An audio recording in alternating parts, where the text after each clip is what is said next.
नमस्ते, मैं एडवोकेट अदिति मोड़ आप सभी का बार एसोसिएशन उदयपुर की ओर से एक बार फिर स्वागत करती हूँ।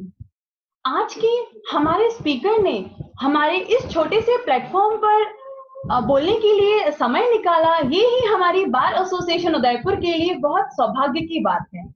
Respected Shri Rajdeep ji Rastogi sir, additional solicitor general of India to the state of Rajasthan, हमारी बार के प्रेसिडेंट श्री मनीष जी शर्मा सर, सभी सीनियर एडवोकेट्स, मेरे फेलो एडवोकेट्स और सभी जूनियर्स, मैं आप सभी का बार एसोसिएशन उदयपुर की ओर से स्वागत करती हूँ। आज के हमारे स्पीकर किसी भी इंट्रोडक्शन के मोहताज तो नहीं है, उन्हें सब जानते हैं, लेकिन फिर भी बस एक छोटी सी प्रथा है जो मैं पूरा करना चाहूंगी। हमारे speaker Shri R D Rastogi sir ने अपने वकालत के करियर की शुरुआत 1984 में जयपुर में राजस्थान हाई कोर्ट से की थी। 1986 से सर सुप्रीम कोर्ट में भी अपीयरेंस दे रहे हैं। उनके इस पूरे वकालत के करियर में सर बहुत से पीएसयूज के और जेडीए के एडवोकेट रहे हैं। सर ने अपनी लाइफ में काफी सोशल वर्क भी किए हैं, सोशल वर्क में भी सर बहुत बहुत ज्यादा एक्टिव रहे हैं।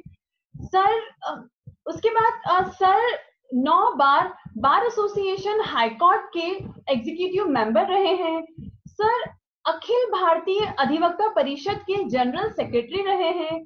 सर एक डेजिग्नेटेड सीनियर एडवोकेट हैं। 2014 में सर को additional solicitor general of India to the state of Rajasthan appoint किया गया था और उन्होंने अपना फर्स्ट एनुअल 2019 में कंप्लीट किया और 2019 में उन्हें फिर से, मैं कहना चाहूंगी फिर से उन्हें एज ए एएसजी अपॉइंट किया गया और सर का अभी ये as a ASG second annual है। आज का जो हमारा टॉपिक है advocacy, professional ethics and preparation of case. मैं ये समझती हूँ कि इतना सर ने जो हमारे लिए जो प्रैक्टिकल, हमारी बार के लिए, हम युवा एडवोकेट्स के लिए जो प्रैक्टिकल टॉपिक चूज किया है, उस टॉपिक पर सर की जो लाइफ का एक्सपीरियंस है और उनकी जो इतनी बड़ी पूरी वकालत की जर्नी है, वो जरूर ही हमें कुछ ना कुछ बहुत प्रैक्टिकल वे में सिखा कर जाएगी। अब मैं एक बार फिर सर को धन्यवाद देती हूँ कि उन्होंने अपने इतने बिजी शेड्यूल से हमारे लिए समय निकाला। Thank you sir. और मैं अब हमारी बार के प्रेसिडेंट श्री मनीष जी शर्मा सर को रिक्वेस्ट करूंगी कि सर हमारे स्पीकर सर को वेलकम करें, हमारे स्पीकर को वेलकम करें।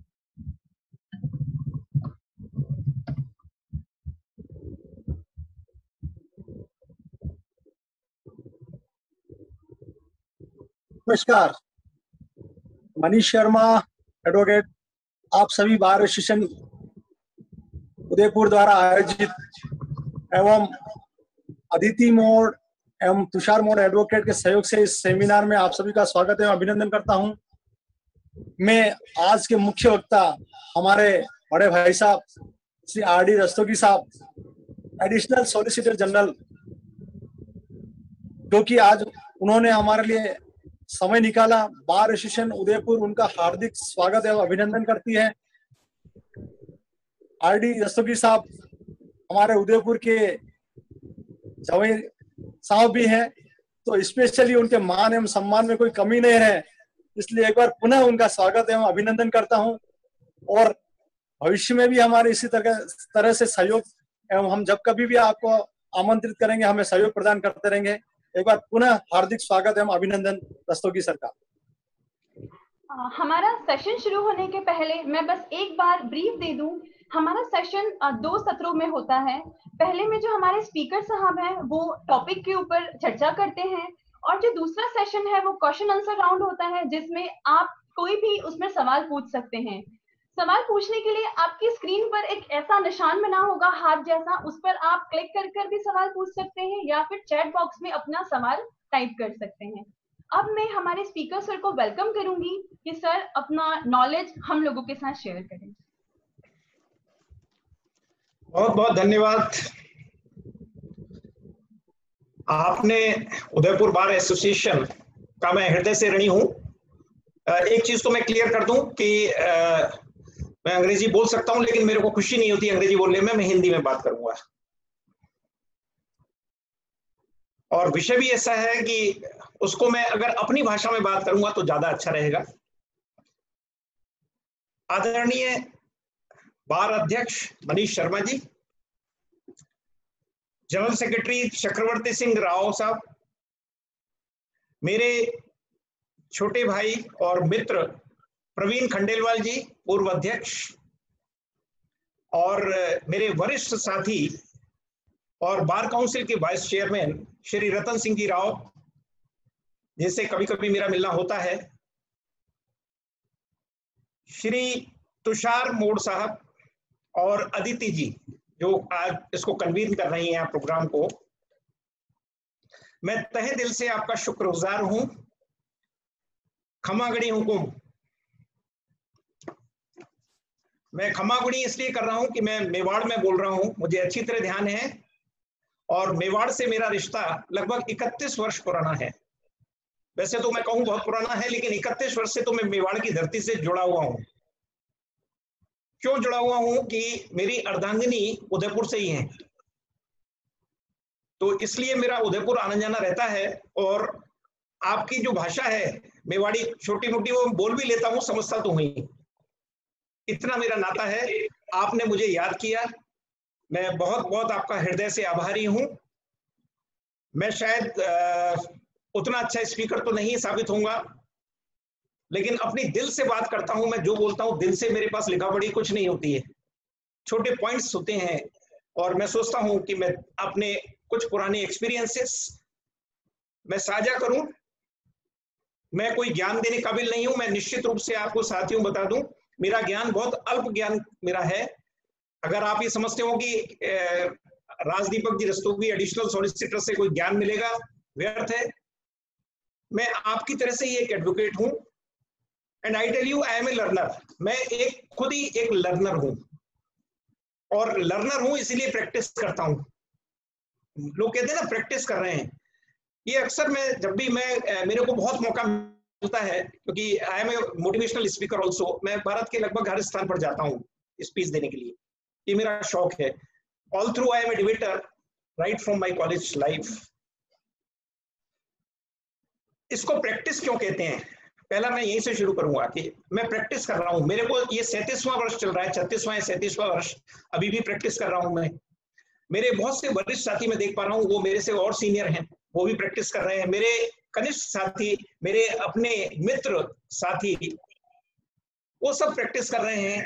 इसका मित्रों में एक आपको बहुत प्रैक्टिकल एक बात बताऊंगा आपको आज। कुछ पुराने मित्र हैं जो जानते हैं, मैं अक्सर ये बात कहता हूं जब मैं कोई बात कहता हूं, मित्रों के संग बात करता हूं। मेरे नाना साहब इस प्रांत के एक जो थाती कह सकते हैं, लीगल फील्ड के जिसको विजार्ड कहते हैं, one of the legal Wizards इस राजस्थान के, जो गिने चुने विजार्ड हुए हैं उनमें से एक थे माननीय राधा कृष्ण जी रस्तोगी। पुराने एडवोकेट सब जानते हैं हमको। आर के रस्तोगी साहब जो राजस्थान हाईकोर्ट में ही उन्होंने प्रैक्टिस स्टार्ट की थी, और यहीं अपनी प्रैक्टिस को लगभग 55 वर्षों तक वकील रहे, और 2 बार वो राजस्थान के एडवोकेट जनरल रहे। ऐसा एडवोकेट बिरला आता है।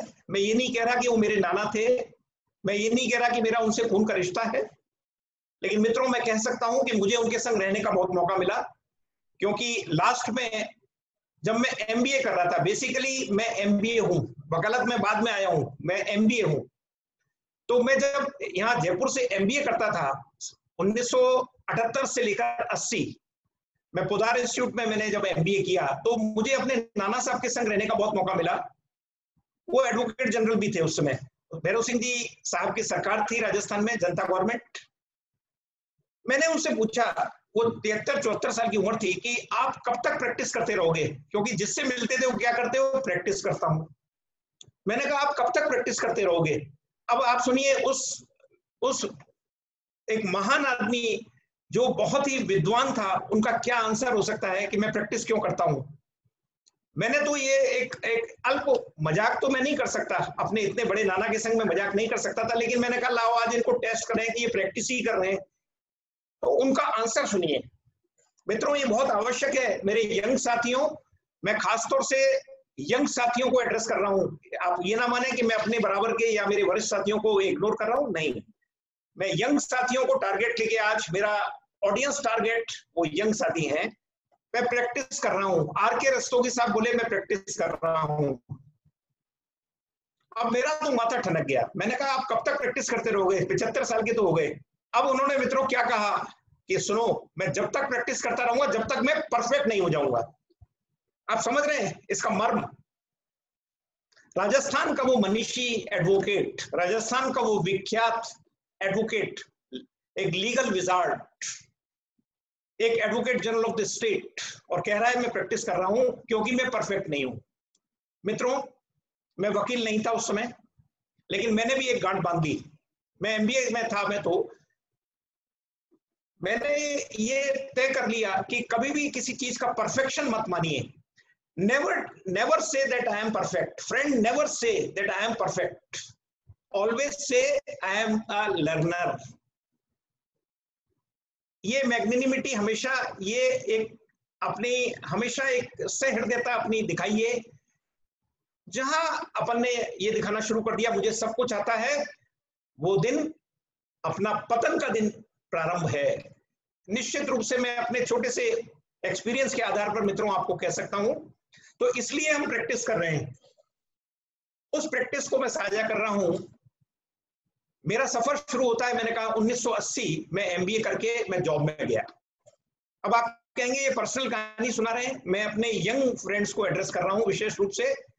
मैंने बहुत झंझावात इस प्रोफेशन में देखे हैं, बहुत कठिन समय इस प्रोफेशन में देखा है, क्योंकि जब मैं प्रोफेशन में आया 84 में, 2 जॉब मैं छोड़ चुका था। मेरे को वो जॉब बिल्कुल अच्छी नहीं लगी। मेरे नाना साहब जीवित थे जब मैंने 2 जॉब छोड़ दिया, मोदी रबर और श्रीराम ग्रुप, बहुत अच्छी जॉब्स थी। तब मेरे नाना साहब ने कहा you are not fit for job, it is better you join advocacy. अच्छा, अब एडवोकेसी कैसे? मैं तो शौकिया एलएलबी कर रहा था, मेरा ये प्रोफेशन नहीं होने वाला था मित्रों। मैं निश्चित रूप से कह रहा हूं मेरा ये प्रोफेशन नहीं होने वाला था, मैं एमबीए था। और मैं क्षमा सहित कहूंगा, मेरे सारे वकील बहन भाई हैं, कि वकीलों के लिए मेरी एक धारणा कुछ ऐसी रहती थी कि ये आवाज देके बुलाते हैं। मैं क्षमा मांग रहा हूं, ऐसा कुछ नहीं है। मेरी धारणा थी कि वो पेड़ के नीचे बैठेंगे और ये, मैं ऐसा काम नहीं करूंगा, मैं वकील कभी नहीं बनूंगा।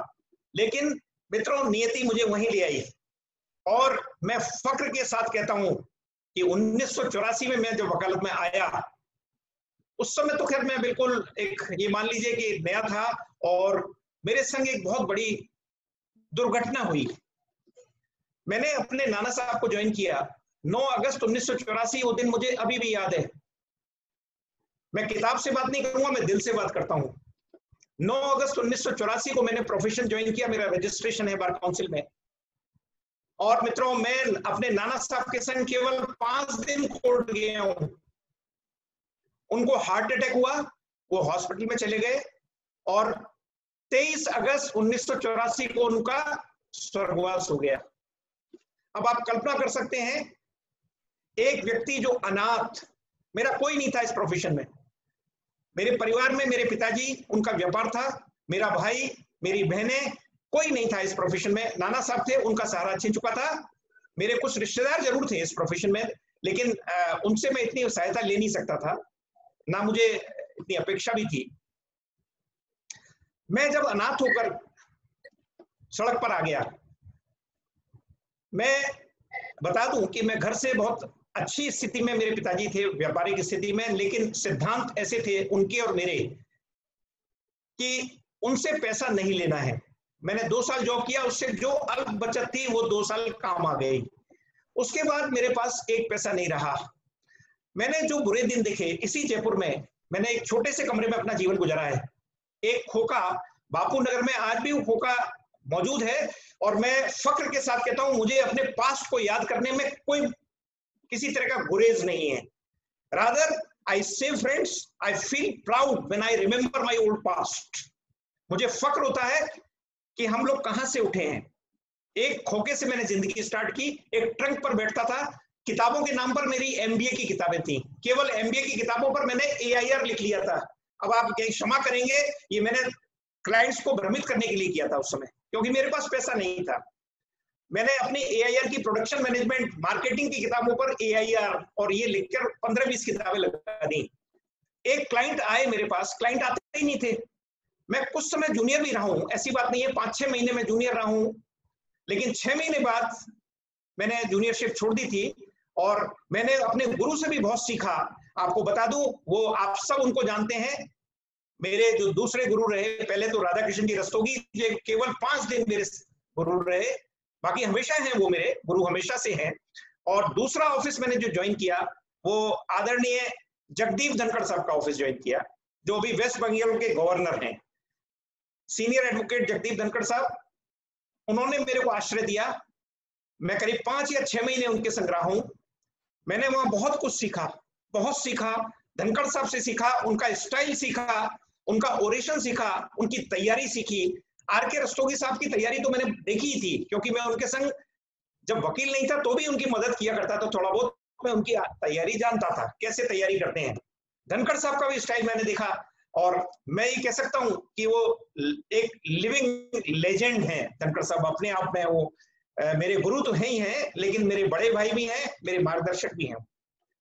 मैं वहां रहा और करीब 6 महीने बाद मैंने गुरु की अनुमति से ही अपना स्वयं का प्रोफेशन स्टार्ट कर दिया। अब 6 महीने में आप समझ सकते हैं क्या प्रोफेशन स्टार्ट होगा, कुछ भी नहीं था। और वही झंझावात फिर स्टार्ट हो गई मेरी लाइफ में, और मैंने भूखमरी की स्टेज भी लगभग फेस की है। मैं बहुत कैंडिडेटली बता रहा हूं और मंच से बोल रहा हूं, मुझे कहने में इस पर कोई दिक्कत नहीं है कि मेरे पास पैसे नहीं होते थे। पिताजी से मैं जो मदद लेता था, और मेरी बड़ी बहन थी, वो यूनिवर्सिटी में जॉब वगैरह था, उन्होंने मेरी मदद की, फाइनेंशियल हेल्प की उन्होंने, which I can not forget ever. ये सफर चलता रहा। मेरे कई क्लाइंट आए तो उन्होंने जब देखा कि इन वकील साहब के पास तो किताबें ही नहीं है, तो उन्होंने कहा वकील साहब केस कैसे लड़ेंगे, आपके पास तो किताबें नहीं है। तो मैंने वो जो फर्जी किताबें AIR वगैरह करके रख रखी थी वो उनको दिखा दी। मैंने कहा ये किताबें हैं। एक क्लाइंट ऐसे भी थे, उन्होंने उठकर देख लिया तो बोले वकील साहब ये तो किताबें हैं नहीं। मैंने कहा नहीं, अंदर रखी हुई हैं। मैं ये बता रहा हूं कि किस तरह से मैंने अपना जीवन स्टार्ट किया।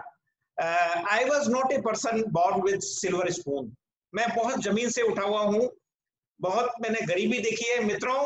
और आप मेरे यंग साथी हैं, कई इस प्रोफेशन में डिसअपॉइंट फील करते होंगे, अभी मुझे याद है क्योंकि मैंने वो समय गुजारा है इस प्रोफेशन में। लेकिन दिल छोटा मत कीजिए, एक दिन आपका भी आएगा, निश्चित रूप से आएगा, अगर आप सही रास्ते पे चलेंगे।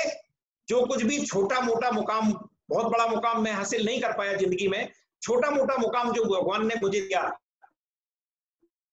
मेरी योग्यताओं से ज्यादा प्रभु ने मुझे दिया है। मैं निश्चित रूप से कहता हूं, मैं जब भी भगवान के सामने जाता हूं, मैं गणेश का अनन्य भक्त हूं। मैं सिर्फ यही बात कहता हूं, प्रभु तूने मुझे जरूरत से ज्यादा, मेरी योग्यता से ज्यादा दिया है, इसको अक्षुण्ण रखना। और कभी भी दिमाग में कोई गलत बात, गलत आइडियाज, बेईमानी ये ना आए। मित्रों, मैं एक चीज बड़े फक्र के साथ कह सकता हूं, और मुझे ये ना समझाया जाए कि मैं दम्भी हूं, मैं दम्भी नहीं हूं। I am very down to earth man. लेकिन एक चीज का मुझे फक्र है कि मैंने एक शपथ ली थी, जब मेरे नाना साहब गए तो मैंने एक शपथ ली थी कि आप तो चले गए छोड़कर, और आप मेरे द्रोण थे। हो सकता है मैं एकलव्य नहीं बन सकूंगा, लेकिन मैं कुछ एकलव्य जैसा बनने की कोशिश जरूर करूंगा, क्योंकि मेरे तो गुरु चले गए थे, तो दूसरा गुरु मुझे मिला, उन्होंने मुझे संवारा। और मैंने ये शपथ ली थी क्योंकि परिवार के संस्कार थे। जिस पृष्ठभूमि से मैं आता हूं, वो पृष्ठभूमि निश्चित सबको पता है, मैं संघ पृष्ठभूमि से हूं। हमने वहां के संस्कार थे, परिवार के संस्कार थे मेरे। और गरीबी में भी मित्रों, मैं निश्चित कह सकता हूं, मैंने कोई गलत काम जिंदगी में नहीं किया है, कोई गलत काम किसी तरह का। ये मुझे फक्र है, ये मैं कोई प्राउड नहीं है, इसका मुझे घमंड नहीं है, लेकिन मुझे फक्र जरूर है इस चीज का। और उस गरीबी में भी मैंने कोई गड़बड़ काम नहीं किया। धीरे धीरे ये कारवां चलता गया। मित्रों, मैं अपनी कहानी बता रहा हूं आज एथिक्स की बात करने की, क्योंकि ये सब एथिकल बातें हो रही हैं, क्योंकि यहाँ कोई कानून नहीं है, एथिक्स का कोई कानून नहीं होता। Ethics it comes from inner side, ये अंदर से आता है, वो एथिक्स है, ये आपके संस्कार हैं, ये आपका गुरु का ज्ञान है, ये आपने संसार से क्या सीखा, आप में क्या अंतर्निहित भावनाएं हैं, उनसे आपका एथिक्स डेवलप होने वाला है। वेदर आप डॉक्टर हैं, आप इंजीनियर हैं, आप वकील हैं, आप प्रोफेसर हैं, आप जज हैं, कुछ भी हो सकते हैं, आप व्यापारी हैं, एथिक्स तो हर जगह होते हैं। तो यहाँ प्रोफेशनल एथिक्स वकालत के हैं। मैंने वो एथिक्स उस समय भी नहीं त्यागे। गरीबी में कई ऐसे ऑफर आते थे कि ये केस वहां ले जाके दे दो, ये कर दो और ये मिल जाएगा। मैं किसी की बुराई नहीं कर रहा हूं, मैं उस युग भी नहीं हूं, लेकिन मैंने कभी ऐसा काम नहीं किया। और जो आया, जितना आया सूक्ष्म, उसी से काम चलाया। प्रभु ने हाथ पकड़ा। फिर एक दौर ऐसा भी आया कि मुझे जयपुर डेवलपमेंट अथॉरिटी में एडवोकेट नियुक्त किया गया। ये 1990 की बात है। माननीय भैरव सिंह जी उस समय चीफ मिनिस्टर थे। उन्होंने, उनसे पारिवारिक परिचय भी है मेरा, और मेरे वो पूज्य थे। उन्होंने मेरे को चांस दिया। माननीय भंवरलाल जी शर्मा मिनिस्टर थे उस समय। उन्होंने बुलाकर कहा कि हम जयपुर डेवलपमेंट अथॉरिटी में तुमको वकील बनाना चाहते हैं। मेरी जर्नी कैसे शुरू हुई मित्रों, ये मैं बता रहा हूं। मैं वहां जब गया तो मैंने कहा मैं तो रेवेन्यू लॉस को समझता नहीं, मैं तो सर्विस मैटर का वकील था। मुझे अच्छी तरह याद है वो दिन। माननीय भैरव सिंह जी अब नहीं है, लेकिन वो दिव्य पुरुष, उन्होंने जो कहा, मैं आज भी मेरे ऐसा लगता है सामने है वो। उन्होंने कहा कभी ये मत कहना मुझे ये नहीं आता है। जब मैं पुलिस सेवा में था तो क्या मैं राजनीति जानता था? ये भैरव सिंह जी का शब्द था मेरे को। जब मैं पुलिस सेवा में था, भैरव सिंह जी सब जानते हैं, पुलिस सेवा में थे, और वहां से दाता रामगढ़ से पहला इलेक्शन लड़के राजनीति में, राजनीति के पुरोधा बन गए। पुरोधा हैं वो राजनीति के। तो उन्होंने कहा जाओ और अब कभी मत कहना ये। मैं आ गया। मैंने भी उनको शर्तें रखी, वो मेरी शर्तें जरा सुन लें। मैंने कहा कि सीएम भैरव सिंह जी मुझे कभी फोन नहीं करेंगे केस के लिए, क्योंकि मैं फोन टॉलरेट नहीं करता हूं। और मित्रों मैं कह दूं कि इतने दिव्य पुरुष थे, कभी उन्होंने एज चीफ मिनिस्टर मेरे को किसी तरह की कोई सिफारिश नहीं की, किसी तरह की कोई सिफारिश नहीं की मेरे को। जो कोई भी गया, बहुत से लोगों का काम पड़ता होगा, बहुत से लोगों का नुकसान होता होगा, जो कोई गया उन्होंने कहा वो अच्छी तरह से सब देखभाल के काम करता है, मैं उसके काम में दखल नहीं देता। ये भैरव सिंह जी के शब्द हुआ करते थे। ये क्यों मालूम है? क्योंकि भैरव सिंह जी मुझे बताते थे बाद में कि अरे भाई वो आए थे, मैंने ये कह दिया है। मैंने कहा साहब आप बोल देते कि ये हो जाएगा। नहीं, मुझे मालूम है, ना मैं कहूंगा ना तुम करोगे। मित्रों मैं निश्चित कह सकता हूं, मैं करीब वहां 8 या 9 साल पैनल में रहा हूं, लेकिन वहां इतना सीखने को मिला, मेरे को बहुत सीखने को मिला। लैंड लॉस का एबीसीडी में सीख गया। मैं जेड तक तो आज भी नहीं जानता हूं, एबीसीडी में जानता हूं लैंड लॉस की। और बड़े बड़े फक्र के साथ आपको एक दूसरी और इंफॉर्मेशन दे दूं कि भैरव सिंह जी ने ही मेरे को सम्मानित किया था जब मैंने विक्ट्री का रिकॉर्ड तोड़ा था, और 95% success in favour of government.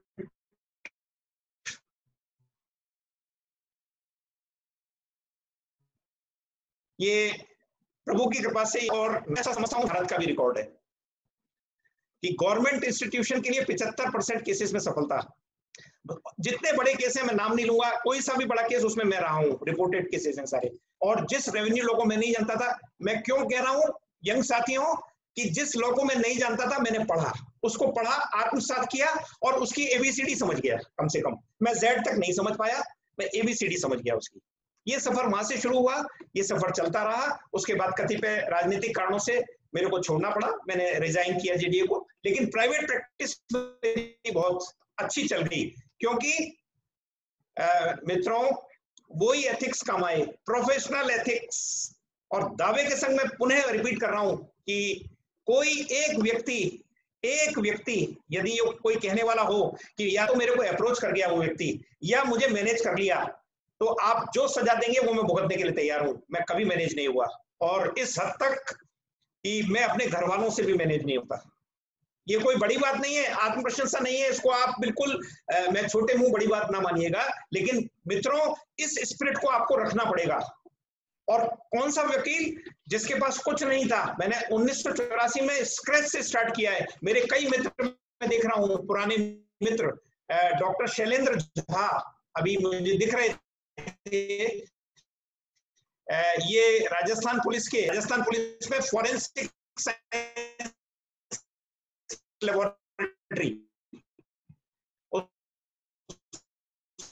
उसके डायरेक्टर थे, मेरे बहुत पुराने मित्र हैं। इन्होंने वो मैं देख रहा हूँ स्क्रीन पर हैं, इन्होंने मेरा सारा समय देखा। बहुत से ऐसे मित्र मैं देख रहा हूँ जिन्होंने पुराना समय देखा। मित्रों, एथिक्स को फॉलो किया।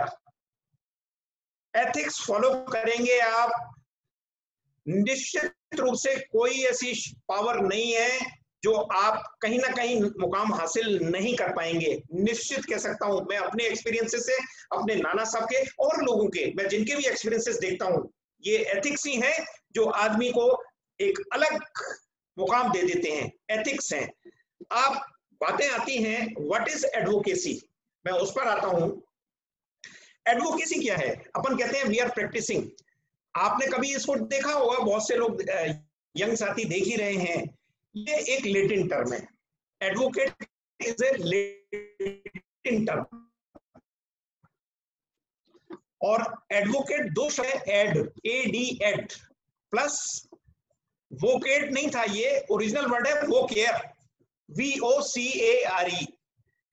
तो एड, वोकेयर, एड मतलब टू, लैटिन में एड टू को कहते हैं, टू, और वो केयर मतलब टू केयर। सो इसका कुल मतलब ये हो गया, a person who cares for the interest of others.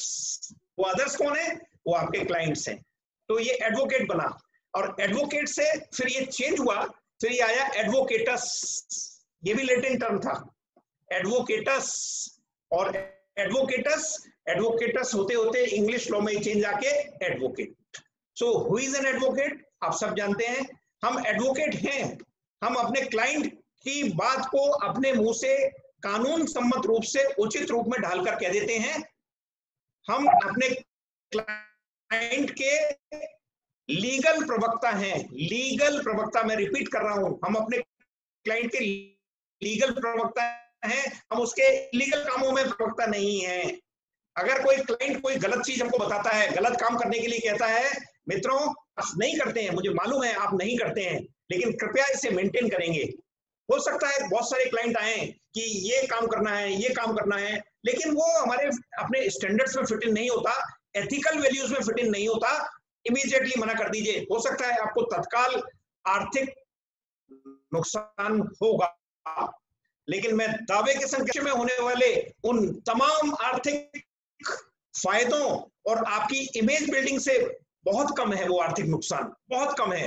वो जो आपकी इमेज बिल्ड होगी, समाज में जो आपकी ख्याति बनेगी, वो बहुत ज्यादा होगी। इसलिए एथिकल वैल्यूज को कभी नहीं छोड़ना है। अब आता है एक और चीज, आपने कभी गौर की कि एडवोकेट जो बैंड लगाते हैं, ये बैंड क्यों लगाते हैं अपन? ये मेरी डेफिनेशन है, मैंने कहीं नहीं देखा है, और ये शायद मिलेगी भी नहीं, आप देख लीजिएगा कहीं नहीं मिलेगी। ये बैंड जो होता है, बैंड में बीच में एक कट होता है। आप समझ रहे हैं वो कट क्यों है? एक कपड़ा है और एक धागा है, उसमें दो कट हैं, एक इधर एक इधर, बैंड, बीच में कट जुड़े हुए नहीं होते, बैंड कभी जुड़ा हुआ नहीं होता।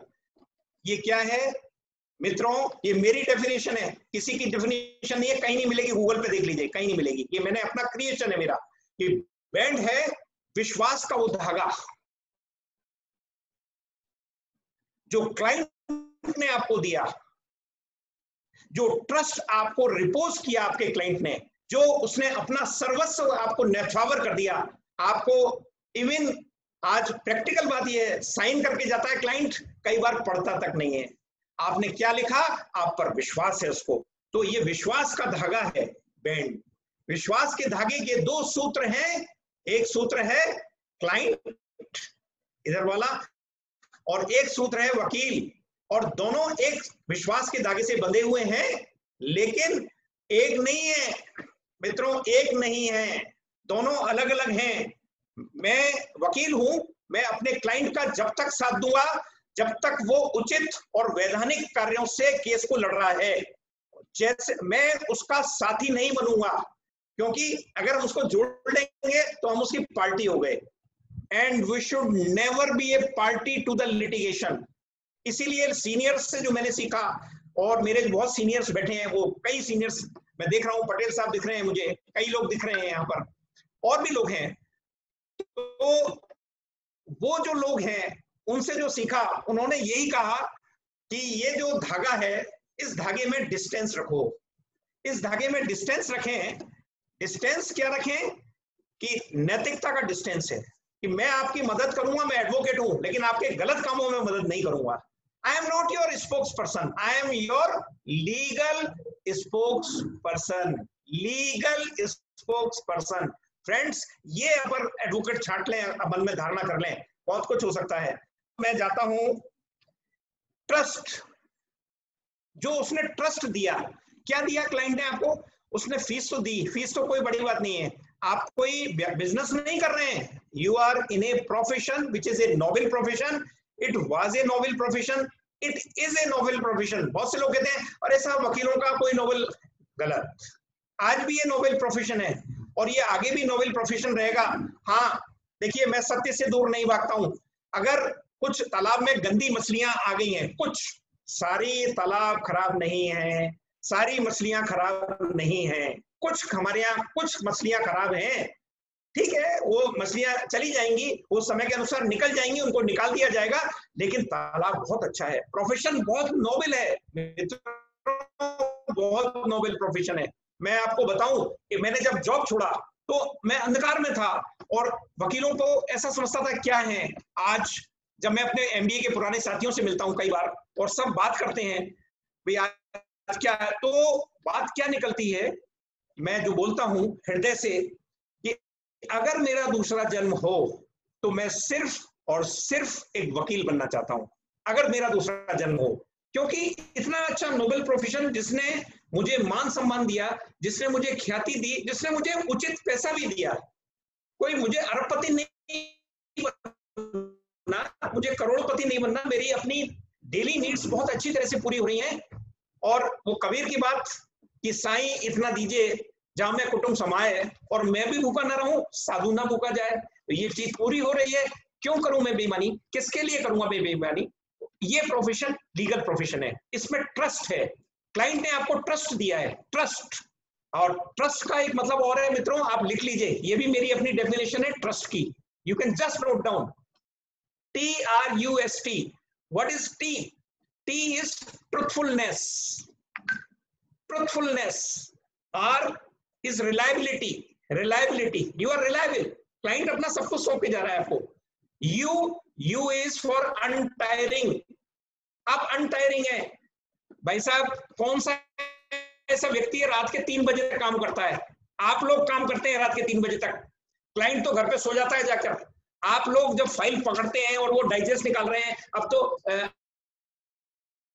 अदिति जी ये तो कंप्यूटर ज्यादा जानता हूँ, ये होंगी नई पीढ़ी है, हम लोग तो डाइजेस्ट निकाला करते थे, हमारी टेबल भर जाती थी डाइजेस्ट निकालने में। आप लोग तो सर्च डाला, बहुत अच्छी बात है, one should be technical friendly, I support you. शायद मैं उतना टेक्निकल फ्रेंडली अभी नहीं हूँ मेरी एज के अनुसार, because I am a senior citizen, I have cross 62, so but still I am technical friendly and I still learn so many things from my juniors. तो TRU untiring, और S फिर again S का क्या मतलब होगा? S का मतलब you should be systematic, systematic काम करिए। वकालत में सिस्टमेटिक काम करेंगे, देखिए हाइट्स पे जाने वाले हैं आप। या सिंपैथेटिक, इसका दूसरा और भी होता है कि एडवोकेट का मतलब ये नहीं है कि आप क्रूअल हो जाएं, you have a human mind, you have a human heart, so sympathetic also. And again T is their last.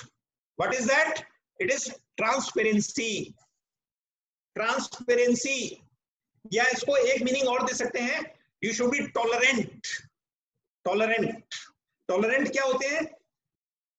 बहुत सारी बातें होती हैं, बहुत सारी चीजें आई, अच्छी हुई बुरी हुई, जो अच्छी हुई उनको यहाँ कर लीजिए जमा, और बुरी हुई उनको यहाँ से निकाल दीजिए। So you should be tolerant, this is the trust which an advocate repose. अब मैं कुछ प्रैक्टिकल बात कर रहा हूं ये एथिक्स के ऊपर। मित्रों, हम बहुत बात करते हैं एथिक्स की, आफ्टर ऑल एथिक्स कैसे फॉलो हो? जब मैं जिस दौर से गुजरा हूं, जब मैंने वो समय फेस किया है कि मेरे पास जेब में 50-100 रुपए नहीं होते थे, तो क्या वो एथिक्स, या तो इतने हाई स्टैंडर्ड्स हों आदमी के, लेकिन वो नहीं रह पाते। उसके लिए क्या करना है आपको सबसे पहले मेरी एक इल्तजा है, मेरे जितने सीनियर साथी यहाँ सुन रहे हैं, कि अपने जूनियर साथी जो भी हैं उनकी आर्थिक मदद जितनी भी कर सकते हैं, मैं ये नहीं कह रहा उनको 1 लाख रुपए महीना दीजिए, मैं ये नहीं कह रहा उनको 50,000 रुपए महीना दीजिए, मित्रों उनको कुछ ना कुछ इतना तो दीजिए कि अपना जीवन यापन कर सकें। वो आपके यहाँ सीखने आए हैं, वो आपसे कुछ लेने आए हैं। आप कितने दिन तक वकालत करेंगे? मैं 62 साल का हो चुका, कितने साल वकालत करूंगा? अब आप लोगों को आगे तक नहीं बढ़ाऊंगा, ये प्रोफेशन कैसे चलेगा? ये थाती कैसे चलेगी? ये सिस्टम कैसे चलेगा? हमें उस पर मनन करना है। पहली चीज, बहुत प्रैक्टिकल बात कर रहा हूं, इसमें बुरा ना मानिएगा वरिष्ठ साथियों, मैं आपसे करबद्ध निवेदन, मैं कोई आपकी निंदा नहीं कर रहा हूं, लेकिन हम जो देख रहे हैं अधिकांश लोग, अधिकांश आज जूनियर्स पेमेंट से वंचित हैं। फिर हम उनसे उम्मीद करें एथिकल वैल्यूज रखिए अपनी, आप बहुत एथिकल आपको रहना है, अरे वो प्रोफेशन ही छोड़ देगा, कहाँ टिक पाएगा प्रोफेशन में? वो सोचेगा जॉब में चला जाऊं, यहाँ चला जाऊं। मेरे पास जितने नेशनल लॉ यूनिवर्सिटीज हैं भारत की, लगभग सबसे ट्रेनीज आते हैं, लगभग सबसे, और मैं खुद उनसे पूछता हूं कि आप क्यों आए 5 इयर्स लॉ में? आपको आश्चर्य होगा, मोस्ट ऑफ द पर्संस दे से हमें लॉ क्लर्क बनना है, कॉर्पोरेट लॉ में जाना है। हमने कहा वकील क्यों नहीं बनना चाहते? साहब वो भुखमरी बहुत है, बहुत भुखमरी है। मित्रों उसका वो दर्द, उस मेरे साथी का दर्द भुलाया नहीं जा सकता। जब उसके पास पैसे नहीं है वो कैसे वकालत में टुकेगा? आप उससे कहेंगे मेहनत करो, आज रात के 2 बजे तक काम करो, अरे भाई उसको अल्प कुछ तो दो सपोर्ट, और वो सपोर्ट आप उसको नहीं दे रहे हैं, आप उसको नहीं दे रहे हैं, आप सिस्टम को सपोर्ट कर रहे हैं, और आप भी उसी तरह से आए थे। पहली चीज। अब इसमें मैं एक चीज और कहना चाहूंगा, मैं थोड़ा सा और अंदर जा रहा हूं। आज स्थिति ये है, मैं तो कोई बहुत वरिष्ठ एडवोकेट नहीं हूं, हालांकि मेरे नाम के आगे सीनियर एडवोकेट लिखा जाता है, लेकिन मैं अभी लर्नर हूं, मैं तो लर्नर हूं कम से कम। बहुत से ऐसे वरिष्ठ साथी होते हैं, बहुत से हैं, मैं नाम नहीं ले सकता, हमारी फीस ये होगी, हमारी फीस ये होगी, ठीक है आपकी फीस ये है। अब जूनियर की फीस क्या होगी? कई ऐसे भी वरिष्ठ साथी हैं जो न्यूनतम स्तर पे लेते हैं, कई लेते हैं जो न्यूनतम स्तर की फीस लेते हैं। जब अगर वरिष्ठ साथी ही बहुत अल्प फीस ले रहा है तो जूनियर क्या लेगा? मान लीजिए मैं जूनियर एडवोकेट हूं, कोई क्लाइंट मेरे पास आया तो मैंने एक्स अमाउंट बताया, तो वो क्या बोलेगा? आप एक्स अमाउंट बता रहे हो, वो मिस्टर सो तो वो वही इसमें हो रहे हैं, वो तो बहुत वरिष्ठ हैं, क्या होगा? मैं कहाँ आ रहा हूं मित्रों? मैं बहुत एक इंपॉर्टेंट चीज पर आ रहा हूं, और मैं नहीं आ रहा हूं, लॉ कमीशन आ गया इस पर, और इस पर सुप्रीम कोर्ट रूलिंग भी है, शायद आपने पढ़ी होगी, नहीं तो मैं आपको बता रहा हूं कि there should be a minimum standard of फी।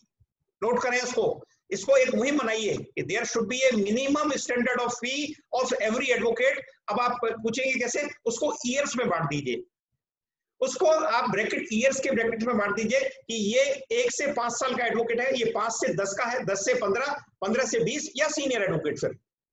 लेकिन मिनिमम फीस, मैं मैक्सिमम के लिए नहीं कह रहा हूं, हमारे यहाँ भारत में ऐसे एडवोकेट्स भी हैं, मैं जानता हूं, जो बहुत योग्य हैं, जिनकी एक दिन की फीस सुप्रीम कोर्ट में मैं जानता हूं, हमने भी उनको एंगेज किया है कई बार, वो एक दिन के एक केस के अपीयरेंस के 25-30 लाख रुपए भी लेते हैं, एक अपीयरेंस के, ऐसे भी हैं।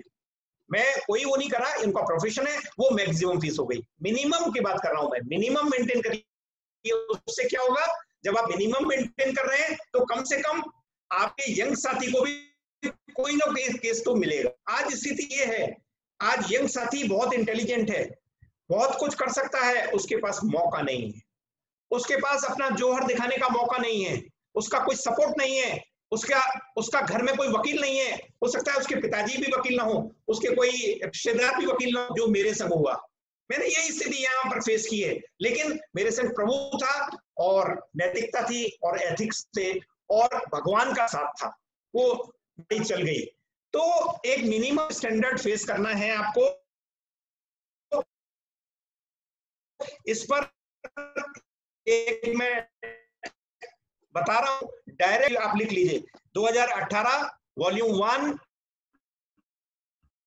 सुप्रीम कोर्ट केसेस 638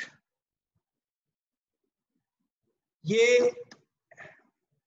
एक केस था सुप्रीम कोर्ट में, जो केस गया ये बहुत अच्छा केस है, पढ़ने काबिल केस है। जस्टिस आदर्श गोयल और ऑनरेबल जस्टिस यूयू ललित साहब, उनका केस है ये, और ये 5 दिसंबर 2017 को डिसाइड हुआ।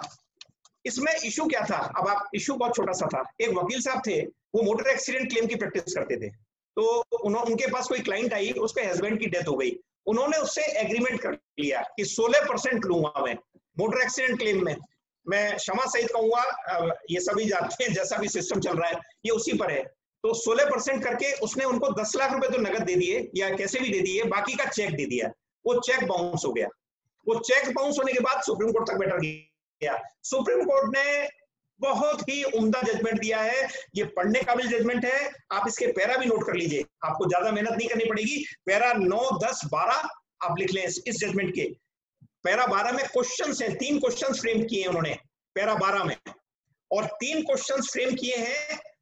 पैरा का थोड़ा डिफरेंस हो सकता है कि मेरे पास जो है, मैं जिससे पढ़ रहा हूं, ये मैंने प्रिंट लिया है। एससीसी में कोई पैरा फर्क हो सकते हैं, थोड़ा सा देख लीजिएगा। तो उसमें उन्होंने 3 क्वेश्चन फ्रेम किए और एक क्वेश्चन फीस का है। मैं निश्चित रूप से उसको पढ़ना चाहूंगा। उन्होंने फीस का एक क्वेश्चन बनाया है कि what should be the fee, और लॉ कमीशन ऑफ इंडिया ने ये रिकमेंडेशन अपनी, एक standard of fees and fees of the advocate should be regulated. ये लॉ कमीशन ऑफ इंडिया ने अपनी 131वीं रिपोर्ट, लिख लीजिए 131वीं रिपोर्ट लॉ कमीशन की, 31 अगस्त 1988, आज हम 2020 में आ गए। क्या हुआ? कुछ नहीं हुआ। वो रिपोर्ट थी regulation and standardization of fees chargeable by the members of the profession. आप स्टैंडर्ड तो फिक्स करिए ना, कोई मिनिमम कर लीजिए आप, एक मिनिमम। उससे क्या होगा, आपके जो जूनियर साथी हैं उसको भी मौका मिल जाएगा। लेकिन कुछ नहीं हुआ। उसके बाद ये जजमेंट का जो पैरा है, पढ़ने का भी उन्होंने कहा है, पैरा 28 में फिर उन्होंने कहा कि ये 131वीं रिपोर्ट को अभी तक भी इस पर एक्ट अपॉन नहीं किया। कहा है उन्होंने, और बड़ा खेद का विषय है। उसके बाद में उन्होंने महिपाल सिंह राणा का एक केस और डिस्कस किया। इसमें बहुत इंपॉर्टेंट केस है महिपाल सिंह राणा का, ये भी आप लिख सकते हैं, 2016 का 8 SCC पेज 335, इसमें पैरा 56। इसके बाद उन्होंने ये उम्मीद जताई है, वो पढ़ता हूं मैं। The Law Commission thereafter considered the issue of regulatory framework of legal profession. Referring to the developments in other countries, it was observed that there was dire necessity of reviewing regulatory mechanism not only in the matter of discipline and misconduct, but also in other areas. Other areas means fees. और फिर उन्होंने ये government पर छोड़ा और government से ये आशा जताई कि गवर्नमेंट इसमें आप कुछ करिए। तो मेरा ये मानना है कि अब ये पूछेंगे ये कहां से रेगुलेट होगा। मित्रों, उसकी भी पावर बार काउंसिल को है। एडवोकेट्स एक्ट में जा रहा हूं मैं, ये मेरे, आप सोच रहे होंगे बड़ा अध्ययन करके आए हैं, मैं बहुत साफ बोलता हूं, ये मैंने अपने जूनियर साथियों से अभी कुछ ज्ञान प्राप्त किया, थोड़ा बहुत मैं भी पढ़ता हूं, और उन्होंने मेरे को बताया कि एडवोकेट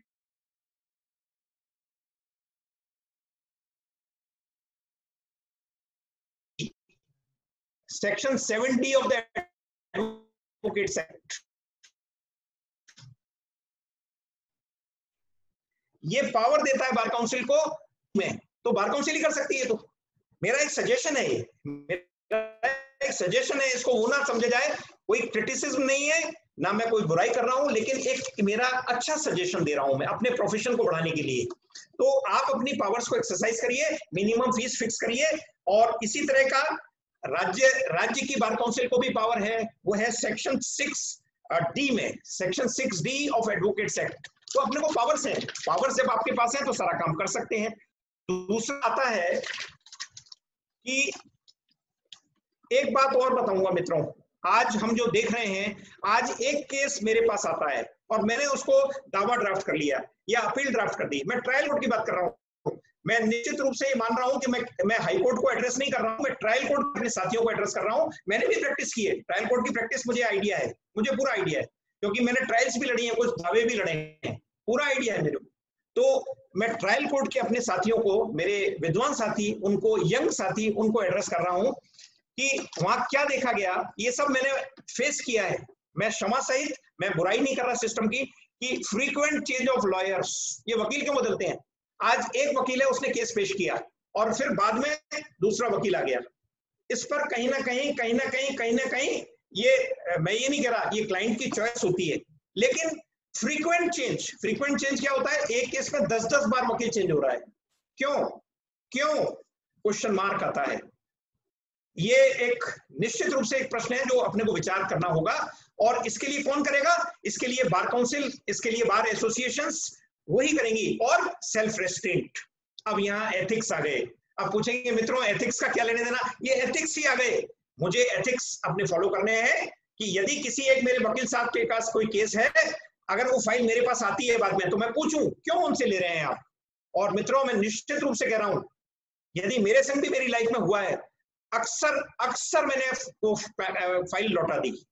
मैंने कहा नहीं, जब वो वकील साहब बहुत अच्छा आपका केस लड़ रहे हैं, आप क्यों आ रहे हो यहाँ, आप वहीं लड़िए, मेरे से वैसे कोई राय लीजिए, ये भावना लाइए। हाँ, क्लाइंट को पूरा राइट है वकील चेंज करने का, मैं ये नहीं कह रहा, बिल्कुल राइट है, लेकिन फ्रीक्वेंट चेंज ऑफ लॉयर्स को चेक करिए। ये कहीं ना कहीं आपके सिस्टम को डिस्ट्रॉय कर रहा है, ये युवा साथियों को डिस्ट्रॉय कर रहा है। So you should condemn frequent change of lawyers in one case. एक लॉयर चेंज हो जाए, मैं समझता हूं भाई एक वकील साहब वो नहीं कर पा रहे, कतिपय कारणों से कुछ नहीं कर पा रहे, बार बार चेंज हो रहा है, क्यों एक प्रश्न है, यक्ष प्रश्न है। अब आता है मित्रों नेक्स्ट सवाल जो आता है,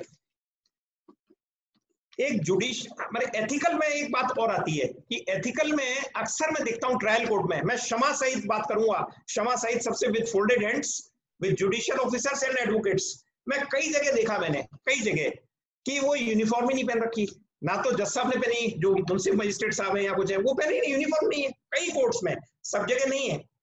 तो ऐसा क्यों, जब आपकी एक यूनिफॉर्म प्रेस्क्राइब की है, आप वर्दी पहनिए, आप वर्दी पहन के देखिए, एक एहसास आएगा आपके अंदर। एक पुलिस ऑफिसर अपनी जब वर्दी पहनता है तो वो पुलिस ऑफिसर नहीं रहता जो बिना वर्दी के है। एक वकील जब अपनी वर्दी धारण करता है, उसमें एक अलग कॉन्फिडेंस आता है, उसमें एक उसका अलग ऑरा बनता है, और फिर एडवोकेट्स एक्ट में प्रोविजन है, आप क्यों नहीं उस वर्दी को अपने पहनते हैं। और यदि कहीं आपको कोई ऐसा दिख जाए, अपना वकील साथी या जुडिशियल ऑफिसर, हिम्मत से कहिए कि सर वर्दी कहाँ है आपकी, हिम्मत से कहिए, आप कोई गलत काम नहीं कर रहे, इसमें कोई अवमानना नहीं होती, आप विनम्र शब्द में उनसे कहिए कि ये आपकी वर्दी कहाँ है। ये होता है, कई जगह देखा गया है, कोर्ट पीछे कुर्सी पर लटक रहा है, बैंड नहीं है, ये अपने को भी फॉलो करना है, सेल्फ रेस्ट्रेंट, ये भी एथिक्स का एक पार्ट है। अब आप वर्दी भी एथिक्स का हमारा एक पार्ट है, इससे एक मन में एक भावना उपस्थित है, आप करके देखिए। अभी आप ऐसे बैठे हैं, आपसे केस आर्गू करिए, तो एक अलग आपका ऑरा रहेगा, जब आप बैंड लगा लेंगे, आप वर्दी पहन लेंगे, तो अलग ऑरा आपका आ जाता है। तो ये भी एथिकल वैल्यूज का ही एक पार्ट है। अब आता है कॉन्फ्लिक्ट ऑफ इंटरेस्ट, ये एथिकल वैल्यूज की बात कर रहा हूं। कॉन्फ्लिक्ट ऑफ इंटरेस्ट का अक्सर देखा गया है, एक वकील साहब अक्सर, सब नहीं करते, कुछ लोग करते हैं कि एक तरफ के वकील रह गए और दूसरे को भी राय देती, this is called conflict of interest. मित्रों ये बार काउंसिल में तो अपराध है ही है, मिसकॉन्डक्ट है एडवोकेट का, वो छोड़िए, मैं उस पर नहीं जा रहा, अपनी आत्मा की आवाज सुनिए।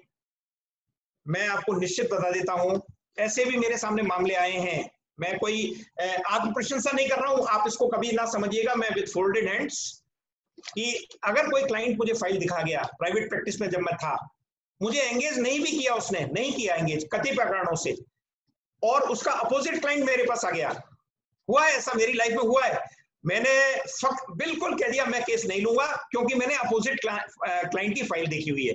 उसने कहा साहब वो तो आपको एंगेज ही नहीं किया। मैंने कहा ना, उसने फीस नहीं दी या दी, this is a secondary thing, उसने अपनी फाइल दिखा दी मेरे को, मैं नहीं करूंगा। उसका एक तरीका हो सकता है, हाँ, इसको कई क्लाइंट हथियार के रूप में ले लेते हैं कि फाइल दिखा के चले गए और आपका एक्सेप्शन हो गया, उसका एक तरीका है। आप अपने ओपिनियन चार्ज ले लीजिए, कि उसको पहले बताइए मेरा ये ओपिनियन चार्ज है। मैंने ये कर दिया था जब मैं प्राइवेट प्रैक्टिस में, कि अगर मैं फाइल देखूंगा ये मेरा ओपिनियन चार्ज है। हाँ, मैं उनसे नहीं लेता जो गरीब हैं, उनसे मैंने कभी फीस नहीं ली जिंदगी में, और मदद करिए, आप भी करिए। हाँ, जो देने के काबिल है उससे हम फीस लेंगे, ओपिनियन की चार्ज लेंगे, और जब हम फाइल देख ली और नहीं किया तो कोई बात नहीं, तो हमारे ओपिनियन चार्ज आ गए हमारे पास। तो कॉन्फ्लिक्ट ऑफ इंटरेस्ट, इसको चेक करिए। अब आता है एक फॉरम शॉपिंग। आजकल मैं नहीं कह रहा हूं, ये सुप्रीम कोर्ट कह रहा है, मेरा कुछ नहीं है, सुप्रीम कोर्ट के जजमेंट्स हैं। आज क्या है, लोअर कोर्ट में तो खैर ये स्थिति शायद नहीं है अभी, क्योंकि वहां तो फिक्स है।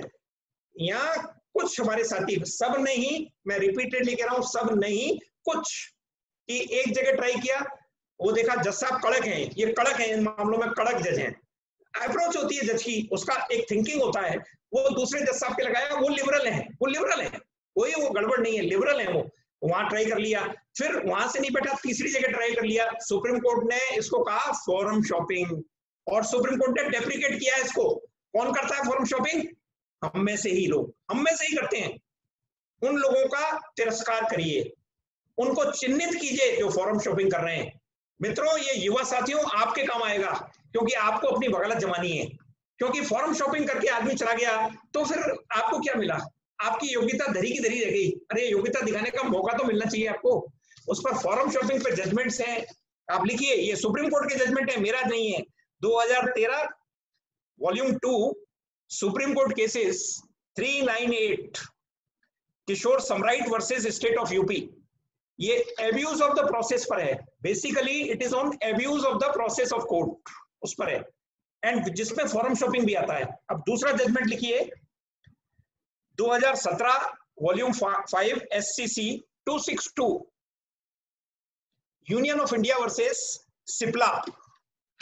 और तीसरा जजमेंट लिखिए, 2018 वॉल्यूम 1 सुप्रीम कोर्ट केसेस, मैं रिपीट कर रहा हूं, 2018 volume 1 supreme court cases 156 Kamini Jaiswal versus union of India.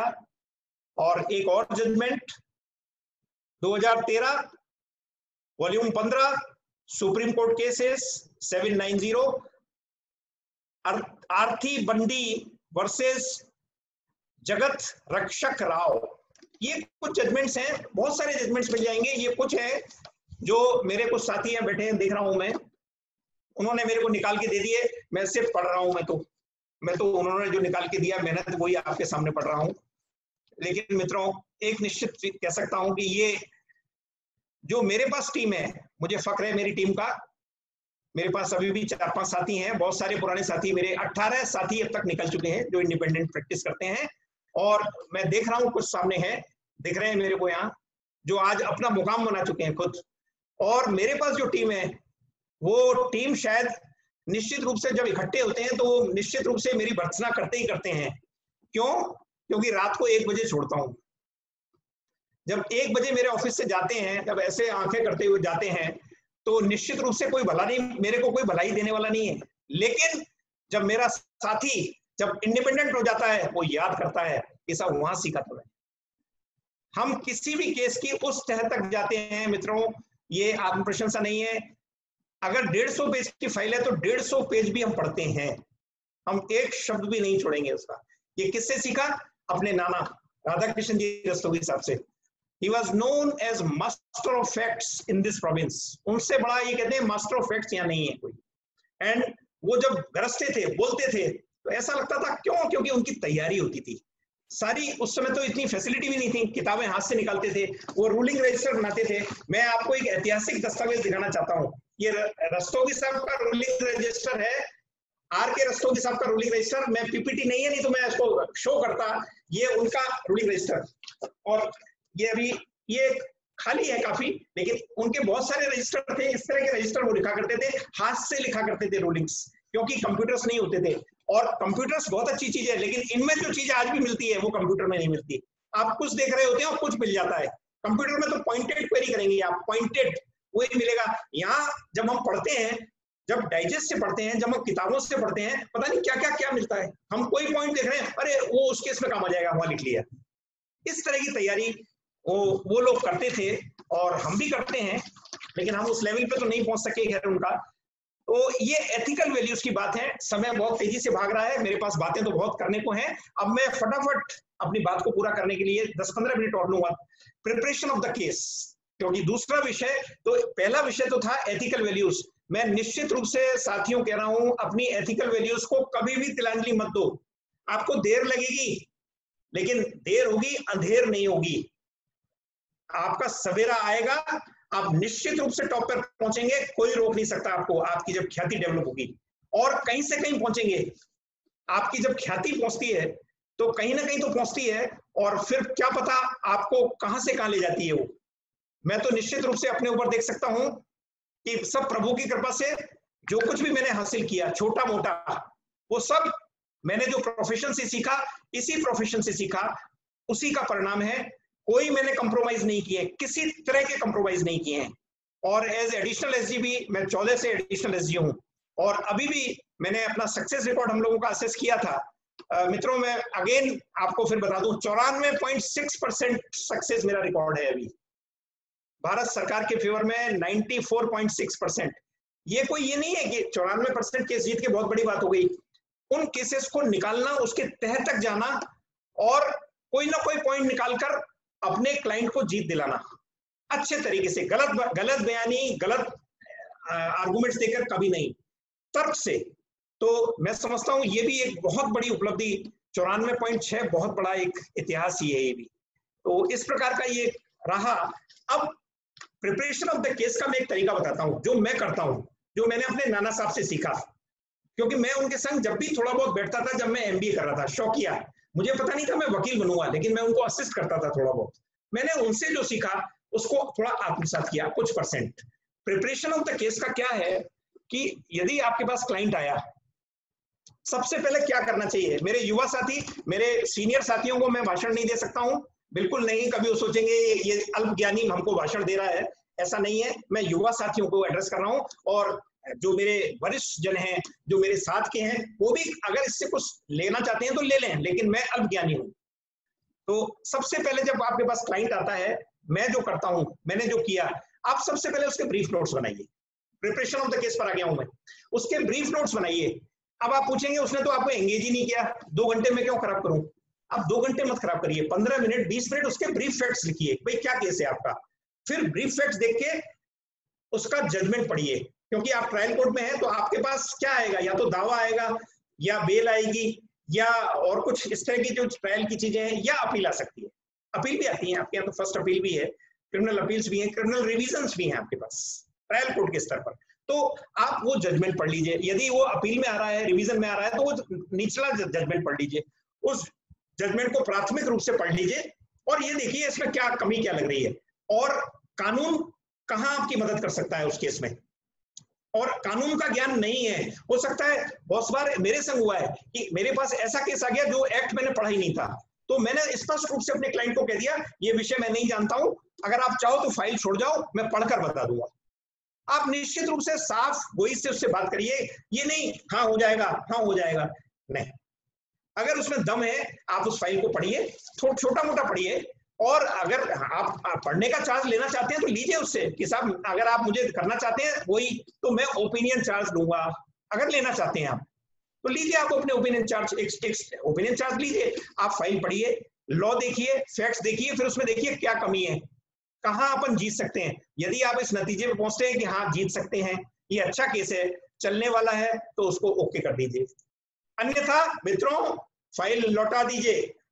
और अब आप पूछेंगे फाइल लौटा केस चला गया, ये मेरी लाइफ में हुआ है, मैंने इतनी फाइल लौटाई होंगी, और वो मुझे बाद में 10 साल बाद फोन आया किसी का, एक क्लाइंट है, मैं नाम नहीं ले सकता उनको, बहुत बड़े आदमी हैं, मैंने उनको मना कर दिया कि इसमें कुछ नहीं है, एक केस में। वो 7 या 8 10 साल बाद मेरे पास आए कि आपको याद है मैं आपके पास आया था तो आपने फाइल लौटा दी थी। मैंने कहा हाँ, बोले मैं आप ही को वकील करना चाहता हूँ, आप देखिए इसमें दम है कि नहीं। और मित्रों मैंने वो केस देखा, उसमें बहुत दम था, वो जीते, और मुझे फीस भी मिली, बहुत अच्छी फीस मुझे उसमें फीस के रूप में लिया मैंने। तो ऐसी बात नहीं है, ये आपकी नैतिकता, ये आपकी ईमानदारी कहीं ना कहीं पे करेगी, आपको लॉन्ग रन में पे करेगी आपको। उस समय हो सकता है लूजर हो आप, जो केस आया उसको उठा के हाँ हो जाएगा पेश कर देंगे, please don't do it, please don't do it. File को पढ़िए, लॉ देखिए, फिर सही राय दीजिए, दिल से निकलने वाली आवाज उसको बताइए कि भैया तेरे केस में दम नहीं है, मना कर दीजिए। हो सकता है वो दूसरे वकील के पास चला जाए, वो ले लेगा, और ऐसा भी हुआ है, मैंने किसी केस को मना कर दिया, वो दूसरे वकील के पास गए और वो जीत गए, ऐसा भी हुआ है। कोई बात नहीं, मुझे कोई दुख नहीं हुआ, मेरे राय में वो केस नहीं बनता था, मैंने छोड़ दिया उसको। तो एक ये, अगर वो आपको एंगेज कर लेता है, उसके बाद क्या करना है, ये मेरे ऑफिस में होता है। हम लोग नोट्स बनाते हैं केस के, लिस्ट ऑफ डेट्स बनाते हैं, मेरे साथी बैठे हैं वो जानते हैं। एक एक फाइल में हमारे लिस्ट ऑफ डेट्स बनती हैं, एक एक फाइल में कम से कम 6-6, 7-7 पेज की लिस्ट ऑफ डेट्स है हमारे पास, पूरे सूक्ष्म फैक्ट्स। फिर यदि अपील है तो हम जजमेंट पढ़ते हैं लोअर कोर्ट का कि उसमें क्या आर्गुमेंट था, दूसरे पक्ष का क्या आर्गुमेंट था, एप्रिसिएशन ऑफ लॉ क्या था, एविडेंस क्या थी और उसमें फाइंडिंग क्या है, और उसमें कमी निकाल लीजिए आप। कि एक चार्ट बनाइए, हॉरिजॉन्टल फॉर्म में एक चार्ट बना लीजिए, ऐसा हॉरिजॉन्टल, जैसे आपके arguments and how the court has dealt with and remarks, 3 column बनाइए उसके, ये हम करते हैं। उसमें हम वहीं के वहीं केस तैयार हो गया, उसके बेसिस पे हम ड्राफ्ट कर देते हैं केस को, और लॉ हमको पढ़ा ही हुआ है, और नहीं हुआ तो लॉ देख लिया, उसके बेस पर हमने वो ड्राफ्टिंग कर दी। ड्राफ्टिंग को चेक करिए, कभी भी स्टेनो के भरोसे मत रहिए। मेरे ऑफिस का ड्राफ्टिंग 2-2, 3-3 बार चेक होता है, आज भी हम 3-3 बार चेक करते हैं, मैं स्वयं चेक करता हूँ उसको, मेरे जूनियर्स करते हैं, उसके बाद मैं चेक करता हूँ। मैं ड्राफ्टिंग नहीं करता आजकल, लेकिन मैं चेक करता हूँ, फाइनली सेटल करता हूँ उसको। बीइंग ए सीनियर काउंसिल मैं उसको मेंटेन करता हूँ, मैं अपने जूनियर्स को मौका देता हूँ सारा।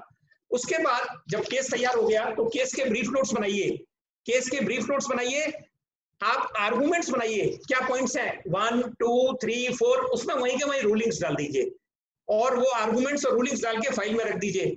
मित्रों, जब भी वो केस लगेगा आप 5 मिनट के अंदर रिफ्रेश। मैं हमेशा फाइल को पढ़ता हूँ, आर.के. रस्तोगी साहब हमेशा कहते थे, जितनी बार फाइल को पढ़ोगे उतना नया कुछ मिलेगा, उतनी बार नया मिलेगा। अरे नहीं हमने तो फाइल पढ़ ली, बहुत कुछ है, नहीं, आप जितनी बार फाइल को पढ़ रहे हैं कुछ मिलेगा। अब मैं आपको एक वानगी दिखाता हूँ, ये कोई बड़ी बात नहीं है, ये मैंने अभी एक केस लड़ा था, और ये लगभग ये उदयपुर से संबंधित है, लेकिन मैं नाम नहीं बता पाऊंगा इसका। एक क्रिमिनल केस है, बहुत मशहूर उदयपुर का है, कुख्यात कहिए, चित्तौड़ और उदयपुर का। इसमें ये जमानत थी और ये डिसाइड हो गया, इसलिए मैं बता सकता हूँ। इसके नोट्स बनाए मैंने, आप देख रहे हैं ये 500 पेज के नोट्स हैं करीब। इसमें रिटन सबमिशंस हैं, लिस्ट ऑफ डेट्स हैं और सारी रूलिंग्स हैं, सारी रूलिंग्स हैं। ये रूलिंग्स हमारी न्यायालय को जाती हैं और एक सेट हमारे पास रहता है, उससे हम आर्गू करते हैं। सारे आर्गुमेंट्स हमारे नोटेड हैं, टाइप्ड हैं, इवन ये तो हाथ से भी नहीं, टाइप्ड हैं। तो देखिए मित्रों, मेहनत तो होती है, मेहनत तो काफी होगी, लेकिन उसके जब रिजल्ट्स आते हैं आपको एक एक पॉइंट पर हमारा आंसर होता है। प्लस खाली आपको अपनी तैयारी नहीं करनी, आप बहुत से लोग चेस खेलते होंगे, मैं तो खेलता हूं कभी कभी। चेस में आपको हमेशा देखना पड़ता है कि आप दूसरे की चाल क्या होगी, आपको अपनी चाल पे नहीं देखना कि अगर मैं ये आर्गुमेंट थ्रो करूंगा तो उसका आर्गुमेंट क्या आएगा, उसका आर्गुमेंट क्या आएगा, उस पर आप अपनी बात करिए, उसकी तैयारी कर लीजिए, आपको जीत निश्चित मिलने के चांसेस हैं। ये नहीं कहता कि जीत निश्चित मिलेगी। इसके बाद जो आता है, आपको यदि कोई पॉइंट नहीं आता, ये मैं निश्चित रूप से कह रहा हूं, आज भी मेरे को बहुत सारी चीजें नहीं आती, तो मैं अपने साथियों को फोन लगाता हूं, मेरे साथ वाले, इवन जूनियर्स को, अरे भाई मिस्टर सो एंड सो, इसमें क्या है, लॉ क्या है, फैक्ट्स क्या है, वो मुझे बताते हैं कि भाई साहब इसमें ये लॉ है, ये है, मैं पढ़ता हूं। तो अपने वकील साथियों से बात कर लीजिए, वरिष्ठों से बात कर लीजिए, अपने कई वरिष्ठ साथी बैठे हैं, ये आपको कभी मना नहीं करेंगे। आप हमको पूछ लीजिए, ऐसी कोई बात है मेल कर लीजिए कि साहब ये समस्या आ गई है, इसमें हमको ऐसे मदद करनी होगी, तो वो अपने वरिष्ठ साथियों से भी पूछ लीजिए। मेरे साथी यहाँ दिख रहे हैं, चंद्रशेखर मुझे दिख रहे हैं, इनको पता है जब मेरे को कोई चीज नहीं आती तो मैं फोन लगा लेता हूँ कि अरे भाई इसमें क्या करना है, तो ये लोग मुझे बता देते हैं। ये अपने साथियों से पूछ लेते हैं, मैं कभी अपने वरिष्ठों से पूछ लेता हूँ। इसमें कहाँ प्रेस्टीज इशू आ गया कि साहब वो राजदीपक जी रसोगी तो पूछेंगे नहीं, क्यों नहीं पूछेंगे, I am learner, I am a student of law, मुझे सारा नहीं आता, क्या दिक्कत है इसमें, अभी मैं सीख रहा हूँ। तो इसीलिए जब तक मैं सीखता नहीं हूँ मैं कह देता हूँ भाई मेरे समझ में नहीं आया, आगे जब बढ़ूंगा जब पहले ये सिखा दो। तो ये लोग काफी परेशान भी रहते हैं मेरे से, लेकिन क्या करें, अब ये सीख रहे हैं, ये भी मेरे यहाँ ये बैठे हुए हैं, देख रहा हूँ मैं उनको। एक जो आता है, एक बात और मैं बताऊं कि आज मैं जो देख रहा हूं, साथियों मुझे माफ करेंगे आप, 2 चीजें होती हैं। एक तो होता है ब्रो बीटिंग, आप जानते हैं ब्रो बीटिंग, कोर्ट में जाके और मेज बजाना, ये करना है, ये नहीं करना है, कभी नहीं करना है। कोर्ट पे जो माननीय जज बैठा है वो बहुत सम्मानित है, उसकी रेस्पेक्ट करनी है अपने को, दूसरे वकील की भी रेस्पेक्ट करनी है। उसको कभी ये ना समझिए कि ये वही कुछ छोटा मोटा है और ये ऐसे ही है, कभी नहीं, वो उतना ही सम्मानित है। और जज को रेस्पेक्ट देनी है आपको, पूरी कुर्सी को रेस्पेक्ट दे रहे हैं आप व्यक्ति को नहीं, कुर्सी को रेस्पेक्ट दे रहे हैं, तो वहां पर डिसेंसी बरतिए, अच्छा व्यवहार करिए। लेकिन इसका मतलब ये नहीं है कि कई साथी मेरे को जब आर्गू करते हुए देखते हैं वो कहते हैं ये तो गरजते हैं, हाँ मैं गरजता हूँ, लेकिन डिसेंसी में, डिसेंसी की लिमिट्स में। मैं अपनी बात को पुरजोर रखता हूँ, डिसेंसी की लिमिट में पुरजोर अपनी बात को रखता हूँ जज के समझ में। अब वो जज साहब का एप्रिसिएशन है, कैसे अप्रिशिएट करते हैं, हाँ मैं उसको परसू भी करता हूँ, मैं परसू भी करता हूँ, लेकिन ये नहीं, ब्रोबीट नहीं करना चाहिए, कभी भी नहीं। जज बहुत सम्मानित हैं, हम उस सिस्टम का एक पार्ट हैं, हम अगर सिस्टम का सम्मान नहीं करेंगे तो हमारा सम्मान कैसे होगा? तो हम उस सिस्टम का पार्ट हैं, उस सिस्टम में अगर मान लीजिए आपको कुछ लग रहा है वो कमी भी है, तो उस सिस्टम के लिए ये नहीं है, ब्रोबीटिंग इज नो वे। आप तरीके से अपनी बात को रखिए, आपकी बात में वजन जाएगा, निश्चित रूप से आप सीखेंगे, निश्चित रूप से कुछ हो पाएगा। और मैं अब लगभग अपनी बात को समाप्त करूंगा क्योंकि टाइम बहुत हो चला है। अब प्रश्नों का भी उत्तर दूंगा। मैं शायर भी हूं बेसिकली, क्योंकि शायर को ऐसा मौका मिलता है तो वो चूकता नहीं है। मेरी अभी शायरी यूट्यूब पे आ चुकी है, आप यूट्यूब पे खोलेंगे तो कौन कहता है कि नाम से मेरी वीडियो शूट, जिसको मशहूर फिल्मकार राजकुमार हिरानी साहब ने उसको लॉन्च किया था, मेरे मित्र हैं हिरानी साहब, और मेरी बेटी जो फिल्म प्रोड्यूसर भी है, असिस्टेंट डायरेक्शन में उसने उसको बनाया है, और मेरी लिरिक्स हैं वो, और अपने जयपुर के ही एक बहुत मशहूर गायक हैं, उन्होंने गाया है, उसको सुनिएगा, वो यूट्यूब पे मिल जाएगी। अभी मैं उदयपुर का जब जिक्र आया तो मुझे गेस्ट की तरह से ट्रीट किया, मैंने कहा गेस्ट नहीं हूं मैं, उदयपुर मेरा घर है। कैसे है? मेरी ससुराल है उदयपुर, तो आप लोग तो मेरे अपने हो सारे।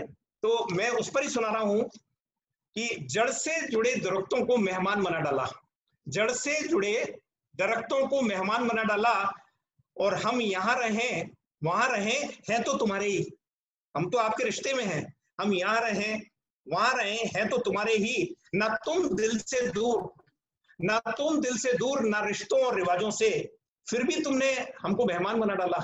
और हम तुमको इत्मीनान दिला दें कि हम तुमको इत्मीनान दिला दें कि बरगद रहे ना रहे, जड़ें उसकी सरजमी हैं, और ये माना कि मुकम्मल जगह है तुम्हारे दिल में हमारे लिए। ये अदिति जी, ये आप ऑर्गेनाइज कर रही हैं, मैं आप ही को संबोधित कर रहा हूं कि आप मेरे जितने साथी आप सब, ये माना मुकम्मल जगह है तुम्हारे दिल में हमारे लिए उदयपुर वाले, मगर हम भी तुम्हें इत्मीनान दिला दें कि गर कभी आवाज दोगे दिल से, हर हाल में हाजिर होंगे तुम्हारे लिए, हर हाल में हाजिर होंगे तुम्हारे लिए। और एक युवा साथियों, आप कभी कॉन्फिडेंस लूज मत करना, आपके झंझावात आएंगे प्रोफेशन में, आपको कई बार लगेगा छोड़कर चले जाएं, ये क्या हो रहा है, कुछ नहीं होगा, कुछ नहीं, आप टॉप पर जाएंगे। अपने नैतिकता के रास्ते को मत छोड़िए, मेहनत को मत छोड़िए, ईमानदारी को मत छोड़िए। मैं 4 लाइनें युवा साथियों को नजर कर रहा हूं और अपनी बात को विराम दूंगा कि आंधियों जरा होश में आ जाओ, युवा जोश है, आंधियों जरा होश में आ जाओ, हम कोई रेंगते कीड़ों की मानंद नहीं, हम कोई रेंगते कीड़ों की मानंद नहीं, जो जब चाहे अपना रास्ता बदल लेते हैं। मंजिलें भी तय हैं, रास्ता भी तय है, मंजिलें भी तय हैं, रास्ता भी तय है। अगर नहीं टकराना तुम्हें हमसे, तुम खुद अपना रास्ता बना लो, अगर नहीं टकराना तुम्हें हमसे, तुम खुद अपना रास्ता बना लो। हमें तो अपनी राहों पर चलना है और इसी तरह चलते हुए अपनी मंजिलों तक पहुंचना है, इसी तरह चलते हुए अपनी मंजिलों तक पहुंचना है। बहुत बहुत आभार, बहुत बहुत धन्यवाद सबको, मेरे इतने मित्र, उन्होंने समय दिया और मेरे जैसे अल्पज्ञानी को सुना। मैं दिल से बात करता हूं, हो सकता है कोई बात मेरी अच्छी भी ना लगे, कुछ सजेशंस ठीक नहीं लग रहे होंगे, आप क्षमा करेंगे, लेकिन विचार जरूर कीजिएगा जो भी मैंने कहा। आपको बहुत बहुत प्रणाम, क्षमा गुणी, पुनः क्षमा गुणी हुकुम। सर, आपके इतने दिल से जो आपने हमें ज्ञान दिया उसके लिए पहले ताली बजाना चाहूंगी। मुझे लगता है शायद सभी लोग ताली बजाना चाहते हैं, लेकिन क्योंकि उन लोगों का स्पीकर म्यूटेड है तो वो ताली बजा नहीं, उनकी मतलब तालियों की आवाज हमारे लिए पॉसिबल नहीं है कि हम करवा पाए। लेकिन sir thank you so much sir, आपने इतने एनर्जेटिक वे में, मतलब सबसे पहले मैं बोलूंगी कि यदि बोलने वाला एनर्जेटिक होता है तो सुनने वालों को भी उतना ही मजा आता है। आपने इतने एनर्जेटिक वे में और अपनी लाइफ के इतने प्रैक्टिकल एग्जांपल्स के साथ, और स्पेशली हम जैसे युवा अधिवक्ताओं को फोकस रखते हुए हमारी प्रॉब्लम्स, जो शायद जितने युवा अधिवक्ता सुन रहे हैं उन्हें हम मतलब एक एक चीज जो हम लोग के शायद माइंड में आती है वो आपने सब कुछ आज लाकर रख दी। Sir thank you so much. आपने इतने अच्छी तरीके से आपने लीगल रिसर्च कैसे करनी चाहिए आपने वो बताया, आपने कुछ चीजों की जो आपने अपनी डेफिनेशंस बताई, जैसे बैंड की, जैसे ट्रस्ट की, वो सभी सर हमारे लिए लाइफ के लिए, आज हमने हमें लाइफ के लिए लेसन सीखे हैं। और मुझे ये बताने में बहुत बहुत ज्यादा हर्ष महसूस हो रहा है कि आज हमारी इस छोटी सी जूम मीटिंग जो हमने बहुत छोटा सा सोचकर स्टार्ट की थी, आज उसमें सचिन जी आचार्य जैसे जोधपुर से सीनियर एडवोकेट भी जुड़े हैं। मतलब ये हमारे लिए बहुत बहुत गौरव की बात है। और जैसे कि आपने सर ने भी बताया कि सर के भी बहुत सारे साथी आज इस मीटिंग को सुन रहे हैं। मैं अदिति जी कुछ कहना चाहूंगा। मेरे एक साथी मुझे दिख रहे हैं, शैलेंद्र झा, ये पुलिस फॉरेंसिक लैब में ये डायरेक्टर के पद से रिटायर होकर अब वकालत में आ गए हैं। मैं इनको मजाक में अभी 1/3 वकील बोलता हूँ। इन्होंने फर्स्ट ईयर क्लियर किया है लॉ का रिटायरमेंट के बाद, तो 1/3 वकील हैं ये, और ये भी लगभग हमारी श्रेणी के हैं। इन्होंने मेरा सारा कार्यकाल देखा है, मेरी सारी गरीबी, मेरे सारे आयाम सब देखे हैं। शैलेंद्र झा साहब वो सामने मौजूद, आपका स्वागत जी। Thank you. और का भी स्वागत जी।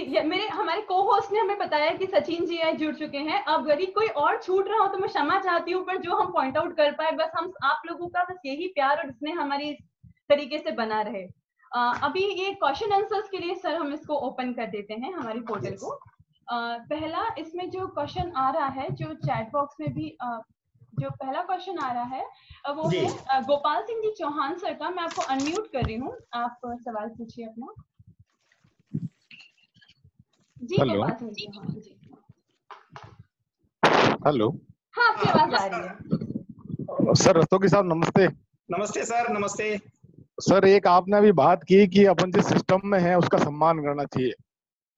गोपाल सिंह जी, आप मुझे कहाँ पर हैं, मुझे जरा सा देखना पड़ेगा। वो उनका एक्चुअली सर वीडियो ऑफ है, तो अच्छा। उनका सिर्फ ऑडियो ही आप। अच्छा, गोपाल सिंह यहाँ वीडियो ऑफ है, मैं समझ गया। हाँ, मोती मगरी का फोटो, आपने मोती मगरी का फोटो लगाया। जी जी जी, वही मोती मगरी वाला। मोती मगरी का नहीं है सर, हल्दी घाटी का है वैसे। अच्छा, हल्दी घाटी। ओहो। चलो सर, आपने जो एक बात कही कि सिस्टम का सम्मान करना चाहिए, मैं इस चीज से बड़ी एग्री करता हूँ आपकी। एक अभी थोड़े दिनों पहले निर्भया वाला कांड में फैसला हुआ था, फांसी हुई थी उनको, एक्यूज को। उनमें जो एक्यूज के वकील थे, अब निर्भया के साथ में बड़ा ब्रूटल हुआ, जो भी हुआ बड़ा गलत था, और फांसी भी हो गई। सिस्टम जो भी प्रोसीजर था पूरा अडॉप्ट करने के बाद में, और लास्ट में जो उनके वकील थे उन्होंने जो भी लीगल रेमेडीज थी एक्यूज के लिए वो यूज की। उन्होंने टाइम लिया, जैसे भी था, जो प्रोसीजर में था वो लिया। उसके बाद में भी उन जो एक्यूज के वकील थे उनको बड़ा क्रिटिसिज्म मिला। तो आप ये मानते हैं कि ये सही था उस वकील की को क्रिटिसाइज करना? देखिए, मैं निश्चित रूप से मैं इस विषय पर अपना कोई मत नहीं दूंगा, क्योंकि अभी मैं गवर्नमेंट का पार्ट हूं। लेकिन एक चीज मैं निश्चित कह सकता हूं कि मैं मत ना देते हुए भी ये कि अपने को भी अपनी लिमिटेशंस पता होनी चाहिए कि अपन किस लिमिट तक केस ले जा सकते हैं, कितनी दरखास्त लगा सकते हैं। अब रिपीटेड दरखास्त अगर अपन लगाते हैं, मैं कमेंट नहीं कर रहा क्योंकि मुझे कमेंट करने का राइट भी नहीं है, क्योंकि मुझे पूरे फैक्ट्स पता भी नहीं है, मुझे पूरे फैक्ट्स नहीं मालूम। लेकिन यदि हम मैं जनरल बात कर रहा हूं अभी, जनरल, यदि हम एक सिस्टम को एक रैंसम पे ले लें, डिफरेंट रिपीटेटिव एप्लीकेशन लगा रहे हैं, then it will be abuse. नहीं सर, सवाल है कि मुलजिम को बचाव का राइट 100%, मुलजिम को बचाव का पूरा राइट होता है, और इससे बड़ा क्या होगा। ये तो फिर भी निर्भया है, आपने तो कसाब को भी वकील दिया था। नहीं बिल्कुल, हाँ, मैं उसी की बात, भारतीय सिस्टम है, कहीं नहीं होता ऐसा, भारत में होता है। हाँ, वही बात कर रहा हूँ सर कि अफजल गुरु वाले में भी उसको पूरा चांस दिया, पूरा चांस भी दिया, सबको दिया चांस। पर जब वकील ने अपना जो लीगल रेमेडीज है वो यूज किए, सुप्रीम कोर्ट ने कभी नहीं कहा कि ये इलीगल एप्लीकेशंस है या दूसरी कोई एप्लीकेशन थी वो इलीगल थी, ऐसा कभी। जहां तक मैं इसको ये कह रहा हूं, जहां तक वकील लीगल रेमेडीज ले रहा है वहां तक ठीक है, इसका यही आंसर होगा। अगर वकील, अब गोपाल सिंह जी आप पता नहीं शुरू से थे कि नहीं, वो बैंड आ गया इसमें, बैंड के विश्वास की रस्सी, उसके 2 पार्ट। वकील को कभी भी क्लाइंट से एसिमिलेट नहीं हो, ये नहीं होना है कि मैं क्लाइंट का पार्ट हूं। No, you are is legal spokes person. जितनी लीगल उचित रेमेडी है आप ले लीजिए, आप ये उसमें पार्टी मत बनिए, पार्टी नहीं बनना। बस यही मैं इसका आंसर कह सकता हूँ। मुझे पूरे फैक्ट्स पता नहीं है उसके इसके, इसलिए मैं कमेंट नहीं कर पाऊंगा। थैंक यू जी, thank you sir. Sir next question है किंशुक जी जैन का, और मैं उनको अनम्यूट कर दूंगी। नमस्कार किंशुक जी। किंशुक जी, आपकी स्क्रीन पे अनम्यूट माई सेल्फ आ रहा होगा, प्लीज उसे क्लिक करिए। जी, अब सुनाई दे रही है मेरी आवाज? हाँ जी, हाँ जी। नमस्ते किंशुक जी। हाँ सर, वेरी गुड इवनिंग, प्रणाम सर। मैं सर एक चीज ये पूछना चाहता था कि many times sir all young advocates like me face this problem when we argue before the court. ये होता है सर कि जब कोर्ट के समक्ष कोई केस में आर्ग्यू कर रहे होते हैं तो काफी सारे कुछ जजमेंट्स होते हैं जो हम लोग साइड करते हैं, और उस समय जो माननीय जज साहब है वो उस समय जजमेंट रिजर्व करके और आगे रख देते हैं केस को, और सब्सिक्वेंटली पता लगता है जो जो जजमेंट्स केस लॉ जो सबमिट किए हैं वो उस जजमेंट का पार्ट ही नहीं बन पाते, ना उनका कहीं रेफरेंस होता है। तो उस वाले केसेस में सर फिर क्या करना चाहिए जब वो केसेस जो बहुत मेहनत करके और जो रेलेवेंट पॉइंट पे है वो जब माननीय कोर्ट उसको डेल्ट विद नहीं करता है, तो उस समय फिर सर क्या रेमेडी रह जाती है? हाँ देखिए किंशुक जी, मैं आपको परिचय दे दूं। किंशुक जी मेरे पैनल में भी हैं और बहुत अच्छे युवा साथी हैं, ये जीएसटी पैनल के लॉयर हैं, और मुझे भी इनके संग काम करने का मौका मिलता है। ऐसे अच्छे वकील के संग मुझे भी मौका मिलता है इनके संग काम करने का, और ये मेरी प्रैक्टिस को जानते हैं कि मैं कैसे कर रहा हूँ। क्योंकि आप जरूर जानते हैं मैं क्या करता हूँ, ये इस तरह के नोट्स देता हूँ ना मैं कोर्ट को, आपको पता है। तो ये जो आप चार्ट बना के सारा, मैंने अभी कहा था, अदिति जी सुन रही हैं और सब लोग, एक चार्ट बनाकर आप दीजिए। और मैं आपको भी कहता हूँ कि हमेशा आप रिटन सबमिशन नहीं, उसको रिटन सबमिशन नहीं बोलेंगे, इस सब मैं रूलिंग्स का एक चार्ट दे रहा हूँ। वो रूलिंग्स चार्ट जब कोर्ट को देंगे निश्चित रूप से वो कंसीडर होगा। यदि जज साहब सामने लिखा रहे हैं तो फिर हिम्मत से कहिए, हाथ जोड़कर कहिए कि सर मैंने जो कहा है वो लिखाइए आप। ये हुआ है, मेरे संग भी हुआ है, मेरे संग हुआ है कई बार। मैंने कहा साहब मेरा जजमेंट लिखाइए आप, तो उनको जज साहब ने लिखाया वो, और फिर भी मान लीजिए नहीं लिखाया, तो मैं निश्चित रूप से जज की मर्यादा को कभी भी भंग नहीं करूंगा या झगड़ा नहीं करूंगा। मैं कहूंगा ठीक है आप नहीं लिखाते तो उसका रिव्यू लगाऊंगा, और रिव्यू में हम निश्चित रूप से कहेंगे हमने ये पॉइंट आपके सामने आर्गू किया था, ये जजमेंट आपके सामने दिया था, कृपया इस पर विचार कर लीजिए। और फिर भी रिव्यू में भी कुछ नहीं होता तो आप उसके खिलाफ आप जानते हैं आगे जा सकते हैं। और सबसे बड़ा है आप रिटन नोट्स दिया करो, उसको रिटन सबमिशन का नाम मत दीजिए। हमारे हर केस में होता है कि चूंकि आप जानते हैं, चंद्रशेखर बैठा हुआ है, ये बहुत मेरे से परेशान रहता है, निधि जी है मेरे पैनल में, ये भी जानती हैं, और लोग भी हैं कि मेरी जो तैयारी है वो काफी खतरनाक किस्म की होती है, लेकिन ये काम आती है, बहुत काम आती है। तो ये करिए। Thank you. Thank you sir. Sir next question है ओजस जी का, मैं आपको अनम्यूट कर रही हूँ ओजस जी। जी हाँ, आवाज आ रही? हाँ सर मेरा ये पूछना है कि जैसे अभी लॉकडाउन का चल रहा है सबसे ज्यादा था, जैसे ये खत्म होगा लॉकडाउन, उसके बाद में जूनियर एडवोकेट्स के लिए एकदम आपका शुभ नाम नहीं आ रहा है इसमें? ओजस सर, ओजस। सर मेरा ऐसा कहना है कि अभी जैसे लॉकडाउन खत्म होने के बाद में जूनियर एडवोकेट्स के लिए एकदम से नया काम आना चालू होना वो बहुत मुश्किल है। दूसरा जो अपन जूनियर्स के लिए मेन जैसा काम आता है ट्रैफिक वायलेशन से जो चालान वगैरह होते हैं, उसको भी अभी एडीआर से सिस्टम कर दिया है कि एडीआर से आप ऑनलाइन उसको कंपाउंड कर सकते हैं और ये सब कर सकते हैं। इस चीज में सर आप जूनियर्स को कैसे कहना चाहेंगे कि इस प्रोफेशन में सर्वाइव करें और उनको इंस्पिरेशन के लिए किस तरीके से वो रेगुलरिटी रख सकें फ्यूचर एक्सपेक्ट को ध्यान में रखते हुए? इसके लिए सर बहुत अच्छा, आपने बहुत अच्छा ओजस जी बहुत अच्छा प्रश्न किया और मेरे मन का प्रश्न कर लिया। ये मेरे मन में हमेशा घुमड़ता रहता है, क्योंकि मैं भी बहुत सामान्य एडवोकेट हूँ, सामान्य धरती से जुड़ा हुआ हूँ। मैं कोई मेरे फादर कोई बहुत बड़े एडवोकेट नहीं थे, मैं तो सामान्य परिवार का हूँ। तो ये बहुत अच्छी बात है कि लॉकडाउन अभी भी, आज लॉकडाउन और खुलने के बाद भी हमारे पास केस कहां से आएंगे, हम जूनियर हैं। उसका एक तरीका है, देखिए आज भी हम क्या कर रहे हैं, मेरे साथी बैठे हैं कहीं देख रहे होंगे यहाँ, कि मैंने चलाकर मेरे भारत सरकार के पैनल के लॉयर्स को हमने चलाकर फोन किया। मुझे मालूम है कि आज मेरे साथी जो युवा हैं उनकी स्थिति ठीक नहीं है, मैंने उनको चलाकर फोन किया कि आप आइए और आप मेरे संग अपीयर हुई, आपकी कुछ फीस बनेगी। कई साथी बैठे हैं वो सुन रहे हैं, ये तो मेरा दायित्व है, ये कोई एहसान नहीं कर रहा हूं मैं, आप इसको कभी ना समझिए, ये मेरा दायित्व है। मेरा दायित्व है मेरे अपने युवा साथी को आगे बढ़ाने के लिए, ये तो रहा सरकार का। अब मान लीजिए प्राइवेट प्रैक्टिस में है, उसका रास्ता बता रहा हूं। अब सीनियर जितने मेरे बैठे हैं, मैं उनसे करबद्ध प्रार्थना करूंगा कि जैसे ऐसे युवा साथी, अभी क्योंकि टाइम बहुत खराब चल रहा है, यदि आपको लग रहा है कि अमुक मिस्टर एक्स इनको थोड़ी आर्थिक मदद की जरूरत है, आप अपने केस में उनको लगा लीजिए। आपको मालूम है कि बहुत ज्यादा सहायता नहीं मिलेगी, कुछ भी होगा, देखिए आप उनकी डिग्निटी भी मेंटेन करेंगे और आप उनको आर्थिक सहायता भी देंगे। डिग्निटी से पैसा दीजिए, ये नहीं कि लो हम तुम्हें दान दे रहे हैं, नहीं, मेरा वो साथी भी उतना ही वो इज्जत है उसकी, उतना ही उसका सम्मान है, उसको डिग्निटी के संग पैसा दूंगा कि तुम मेरे इस केस में असिस्ट करो, ये तुम्हारी फीस। मेरे सब सीनियर साथियों से मेरी करबद्ध प्रार्थना है, और मैं प्राइवेट प्रैक्टिस में नहीं हूं, लेकिन सरकार में रहते हुए भी ये कर रहा हूं, मेरे साथी जानते हैं। कि अपने मैक्सिमम साथियों की मैं मदद कर रहा हूँ। तो ये हमको करना पड़ेगा। तो अपने वरिष्ठ साथियों को चाहिएगा कि वो अपने जूनियर साथियों को, भले ही जरूरत ना हो, आज मेरी फीस 100 रुपए है, मान लो, मुझे मालूम है मेरे 20 रुपए चले जाएंगे, अरे दे दीजिए आप 20 रुपए मेरे जूनियर साथी के उसके काम आएंगे और वो काम सीखेगा।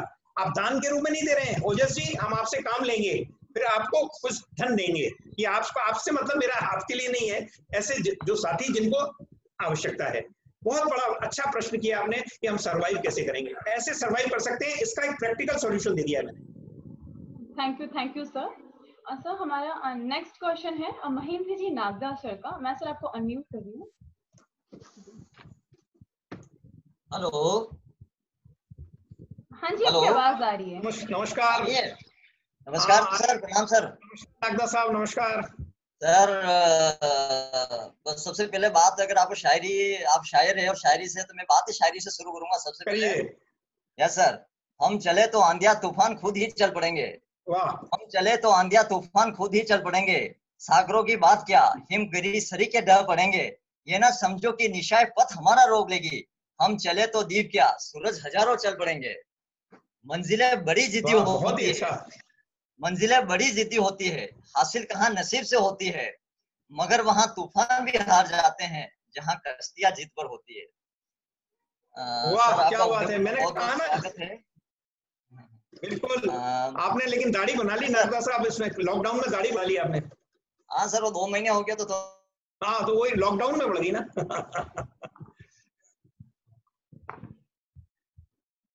थोड़ा गेटअप चेंज होना चाहिए था। हाँ बिल्कुल। हेलो। हाँ बोलिए। जिस प्रकार से हम देख रहे हैं कि अभी न्यू एडवोकेट से और लोक अदालत और एडीआर का बहुत ही विस्तार हुआ है सर सब जगह। ठीक सर। तो मेरा ये मानना है कि जब न्यू अधिवक्ता नए अधिवक्ता आते हैं तो हर मामले जो है उसको एडीआर में भेज दो, लोक अदालत में भेज दो, लोक अदालत से उसका निस्तारण हो जाए। तो जो अधिवक्ता है वो कोर्ट में पैरवी कब करेंगे अपने केसों की, उसको जिरह कब करेंगे, बहस कब करेंगे। तो आपको नहीं लगता कि ये जो लोक अदालतें हैं वो अधिवक्ता और एडवोकेसी का गला घोटने वाला है? और अगर जल्दी से जल्दी अगर लोक अदालतों पे भी थोड़ा बहुत अंकुश नहीं लगाया गया तो नए अधिवक्ता है वो कोर्ट में सर्वाइव करना उनका मुश्किल पड़ जाएगा। इसके बारे में कुछ बताइए। देखिए मैं थोड़ा सा नागदा साहब, मेरा व्यू हो सकता है गलत हो, लेकिन मेरा अपना व्यू है कि लोक अदालत की भावना क्या है। मूल भावना है कि यदि दो पक्षों में समझौते से कोई चीज निपट रही है तो देखिए हमारा प्रोफेशन सेकेंडरी, अगर दो पक्षों में समझौते से कोई चीज निपट रही है हमको उसका स्वागत करना चाहिए। हो सकता है देखिए मेरा एक केस जा रहा होगा, हो सकता है मेरे वकील साथी किसी का केस जा रहा होगा, हो सकता है शेखावत जी का कोई केस जा रहा होगा, हो सकता है, लेकिन नहीं, लेकिन क्योंकि लोक अदालत से अगर दो क्लाइंट्स आपस में किसी समझौते पर पहुंच रहे हैं हमें तो सबसे ज्यादा खुश होना चाहिए। मैंने पहले भी कहा, कई बार अपने पास केस आते हैं हम उस फाइल को छोड़ देते हैं, कोई बात नहीं, आज आप उसको छोड़िए, भगवान देखेगा, कोई दिक्कत नहीं है, लेकिन हमको लिटिगेशन नहीं बढ़ाना है। तो इससे लोक अदालत को तो कर नहीं कर सकते, ये मेरा व्यू है, it is my personal opinion, ये है। और केस आएंगे आपके पास, कोई दिक्कत नहीं। लोक अदालत खत्म नहीं करें, अपन जैसे पेटी केस है कोई 330 341 की केस है तो कम से कम मेरिट पे उसका विस्तार होना चाहिए। तो नए अधिवक्ता उसमें जीरो सीखे, हर मामले को लोक अदालत के मार्फत ही निपटाना जजेज ये चाहते हैं कि नहीं इसको निपटाओ। वो देखिए वो कोई पर्टिकुलर मामला आपके ऐसे नोटिस में हो तो लाइएगा, उसको देखते हैं। कोई पर्टिकुलर ऐसा मामला हो जो जबरदस्ती लटकाया जा रहा है उस पर बात कर सकते हैं। बाकी लोक अदालत की भावना मेरे हिसाब से तो ठीक है, अगर आपस में निपट जाए ज्यादा अच्छा है। लिटिगेशन शुड बी मिनिमाइज्ड, ये मेरा पर्सनल वो है। हो सकता है मेरा अपना खुद का नुकसान होगा इससे, लेकिन but it is a fact. ये सर ठीक है सर, एक लाइन और, 2 लाइनें आपके लिए क्या लाइन खत्म कर रहा हूँ मैं। सर सितारों को आंखों में महफूज कर लो, दूर तक रात ही रात होगी, मुसाफिर है आप भी और मुसाफिर है हम भी, जिंदगी का किसी मोड़ पर फिर मुलाकात होगी। वाह, जय नसीब, जय नसीब, जय नसीब, जय नसीब। थैंक यू सर, बहुत बढ़िया, बहुत बढ़िया। सर मैं नेक्स्ट क्वेश्चन के लिए तुषार जी मोड को अनम्यूट करती हूँ। मैं ये बताना चाहूंगी कि इन वेबिनार्स के पीछे जो मास्टरमाइंड है वो तुषार जी मोड ही है। वो तुषार जी मुझसे बात करते रहे निश्चित रूप से, आज आप पहली बार बात कर रही हैं तुषार जी। हाँ सर, वो जी उनका एक सवाल है सर जी। सर एक सेकेंड, आपकी आवाज सर अनम्यूट करिए तुषार जी अपने आप को। जी जी जी, गुड इवनिंग सर। हाँ तुषार जी, हाँ देख पा रहा हूँ। Sir first of all thank you so much कि इतने शॉर्ट नोटिस पे आपने हमारा इनविटेशन एक्सेप्ट किया। So thanks a lot, sir. अरे कोई फॉर्मेलिटी नहीं, थैंक्स नहीं, I am thankful to you कि आपने सबसे मिलने का मौका दे दिया। Sir our pleasure.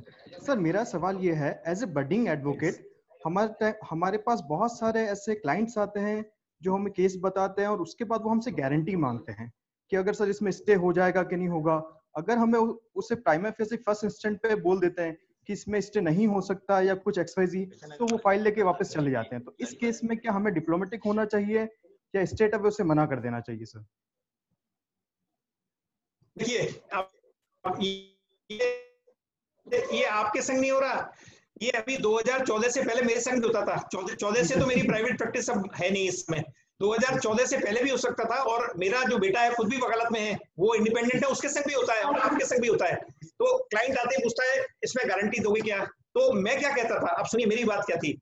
मैंने कहा एक गारंटी मैं निश्चित दे सकता हूँ। बोलो क्या है?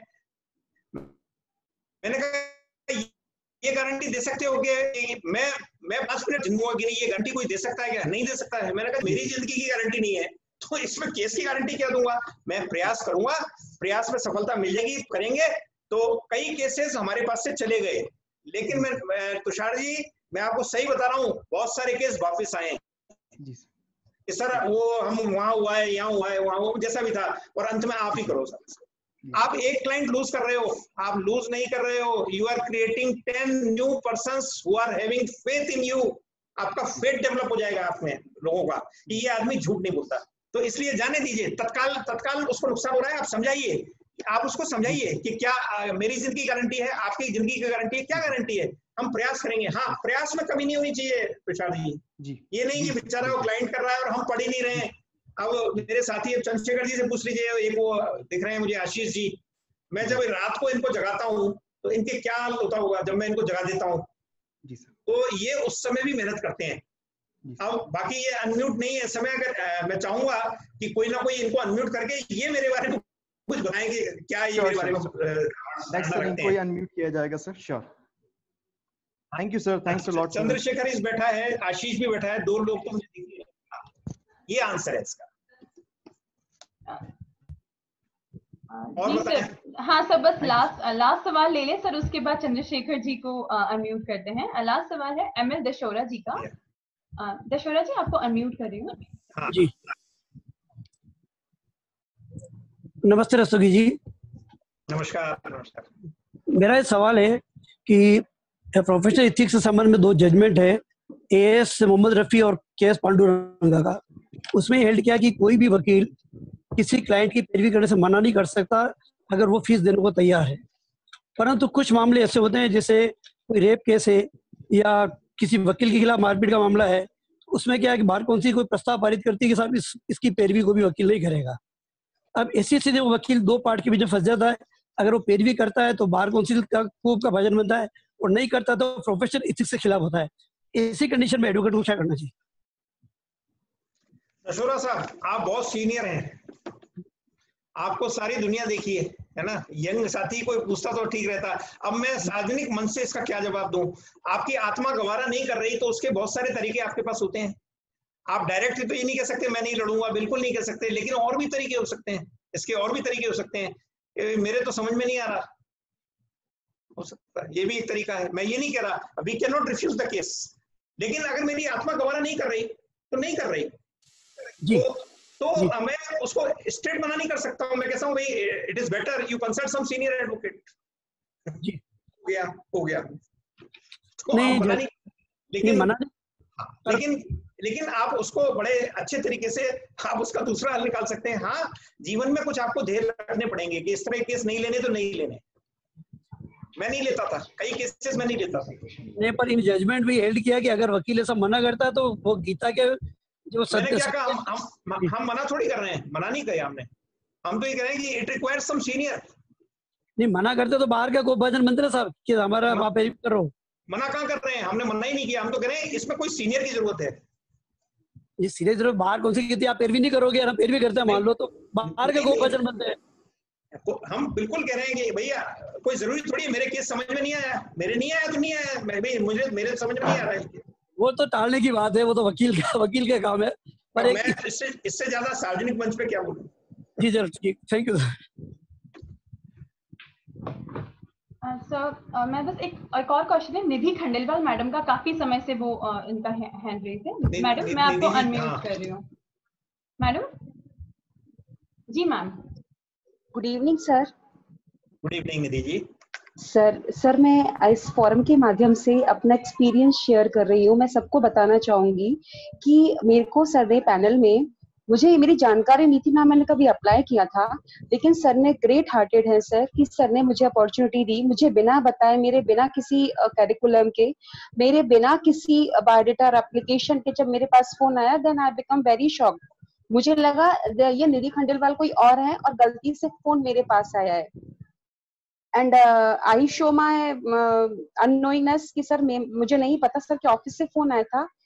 तुरंत बाद सर का फोन आया और सर ने मुझे बताया, now you are panel law in central government in union of India as a government of India. तो ये मेरे लिए बहुत बड़ी अपॉर्चुनिटी थी सर ने जो मुझे दी, मुझे बिना बताए ऑब्जर्व करते हुए, और मेरे पैनल में रहते हुए मुझसे कुछ गलतियां भी हुई और सर ने मुझे उनके लिए माफ किया। चलता रहा। मैं इस फोरम से सर को बहुत बहुत धन्यवाद देती हूँ कि आज भी वो उतना ही विश्वास करते हैं जितना डे फर्स्ट को उन्होंने किया। सर मैं आपको स्पेशली थैंक्स बोलना चाहूंगी और अपनी ये कृपा हमेशा बनाए रखना सर। हमें नई चीजें सिखाते रहिएगा सर, हमें ये नई चीजें जो आप सिखाते हैं, मैं आपसे कई चीजें सीखती हूँ सर। जैसे मैंने कल आपके साथ जिप्सी ऐप से जो वीडियो कॉन्फ्रेंसिंग कोड से जी की, ये वंडरफुल एक एक्सपीरियंस रहा मेरा। और आपने एक छोटी छोटी चीजों से, मतलब जैसे होता है ना बूंद बूंद से घड़ा भरता है, वो चीज मैं फील करती हूँ जब कभी मैं आपके साथ किसी मैटर में आप मुझे अपने साथ रखते हैं या सिखाते हैं, तो मुझे लग रहा है कि घड़ा खाली है, बहुत कुछ भरना है और बहुत कुछ सीखना है सर आपसे। तो सर प्लीज मेरी केवल एक ही गुजारिश है कि आप इसी तरह सिखाते रहिएगा। और हम जूनियर एडवोकेट्स हैं, जो आप ऐसे टाइम पे सर का खुद का फोन आया कि नहीं निधि आज तुम हम मेरे इस मैटर में मेरे साथ रहोगी, सो दैट फाइनेंशियली हेल्प तुम लोगों को मिलती रहे, because you all are junior one. तो ये चीज सर ने खुद ने आगे से सोच के फोन किया, मैं उसके लिए ग्रेटफुल हूँ। और मैं सभी एडवोकेट्स को बताना चाहूंगी कि सर बहुत बिग हार्टेड है, सभी का इक्वली ध्यान रखते हैं, सबका इक्वल ध्यान रखते हैं सर। मैंने स्पेशली केवल थैंक्स कहने के लिए आपको अपने आप को अनम्यूट करवाया है। मैं आपको बता दूं, ये निधि जी का, ये मैं इनको नहीं जानता था, ये मेरे खिलाफ एक केस में अपियर हुई थी निधि जी, और इन्होंने बहुत अच्छा आर्गू किया था। बस वो बात खत्म हो गई। जब मैं एएसजी बना तो मुझे ध्यान था, मैंने इनको पैनल पे लेना है, और इनको पता भी नहीं था ये पैनल में आ गई। सर ये स्पिरिट होनी चाहिए, ये स्पिरिट होनी चाहिए। मैं नहीं जानता इनको, मेरा कोई सिफारिश नहीं है, मेरा कोई परिचय नहीं, कोई रिश्तेदारी नहीं है। Sir I know this and sir I am very much grateful to you sir. अभी जो बात कर रहा था ना कि सीनियर्स का कर्तव्य है कि जूनियर के हितों का ध्यान रखे, मैं यही कह रहा था बार बार। ये सर हमेशा बस हमें इस तरह सिखाते ही रहिएगा, ये जो घड़ा खाली है इसमें सर बूंद बूंद ऐसे ही भरते रहिएगा, हमें सिखाइएगा सर। शुभेच्छा। Thank you sir. जी thank you sir. Sir I hope आपके पास टाइम है। मैं बिल्कुल फ्री हूँ। एक मैं चाहूंगा, मेरे शैलेंद्र झा साहब यहाँ दिख रहे हैं, उनको अनम्यूट जरूर करेंगे। जी सर, जरूर उनको अनम्यूट करते हैं। ये मेरे पुराने साथी हैं, इन्होंने मेरा सारा गरीबी का टाइम देखा है। डॉक्टर शैलेंद्र झा, ये retired director FSL government of Rajasthan, बहुत ईमानदार ऑफिसर रहे हैं शैलेंद्र झा। जी सर, मैं अभी शैलेंद्र जी को अनम्यूट कर रही हूँ। सर हाँ, मैंने अनम्यूट कर दिया है। सर आप अनम्यूट हो गए हैं शैलेंद्र सर। आप आवाज नहीं आ रही शैलेंद्र जी? हाँ सर, अनम्यूट तो हो गए हैं वो शैलेंद्र सर। आप वॉइस नहीं आ रहा, वॉइस।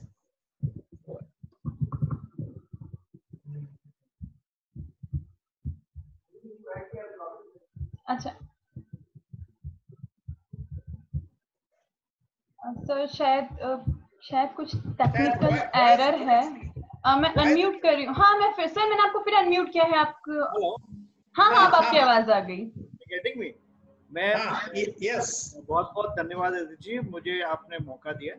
और मैं राजदीपक जी के साथ में तब से हूँ जब ये हॉस्टल में रहा करते थे, और मैं उस समय पीएचडी कर रहा था। मेरा तब से इनसे जानकारी रही, और जब एडवोकेसी में ही आए तो बहुत पहले बहुत बड़े आदमी का एक केस था, जब इनके पास में एक सेकंड हैंड एम्बेसडर हुआ करती थी। वो आज तक जो केस है वो हिस्ट्री है, आज भी कभी आप देखेंगे। मैंने उस समय देखा कि ये व्यक्ति जो है ये दबता ही नहीं है किसी से। इतने बड़े आदमी के अगेंस्ट ये केस से इन्होंने लड़ा, और लड़ करके उसको जीता भी, और बहुत प्रलोभन भी रहे। ये तो बहुत पहले की बात है, ये मैं आपको करीब 35 साल पहले की बात बता रहा हूँ। इसके बाद में जब आप जेडीए में रहे और मैंने आपके बड़े बड़े लोगों को इनको प्रलोभन देते हुए देखा है, सुना है, छुपके सुना है, और मुझे इस बात का गर्व है कि मैं इनका मित्र हूँ। और मैं भी जब अपने कार्य में जब भी कभी ऐसी सिचुएशन में आया तो मैंने आपसे सलाह ली कि ये सिचुएशन है, और उन्होंने हमेशा मुझे इस बात की शक्ति दी कि नहीं, आप अपना काम ईमानदारी से करो, दबावों को छोड़िए, अपना काम कीजिए। और मुझे गर्व है कि राजदीपक जी मेरे मित्र हैं, और जहां से ये उठे हैं, दैट्स वंडरफुल कि कोई व्यक्ति एक टूटे स्कूटर पे कभी चलता था और आज इस देश में 96% मैं समझता हूँ, ठीक है, 96% रिजल्ट देने वाले एकमात्र जो एडवोकेट्स में आपका नाम है। धन्यवाद। बहुत बहुत धन्यवाद शर्लिन जी, बहुत बहुत धन्यवाद।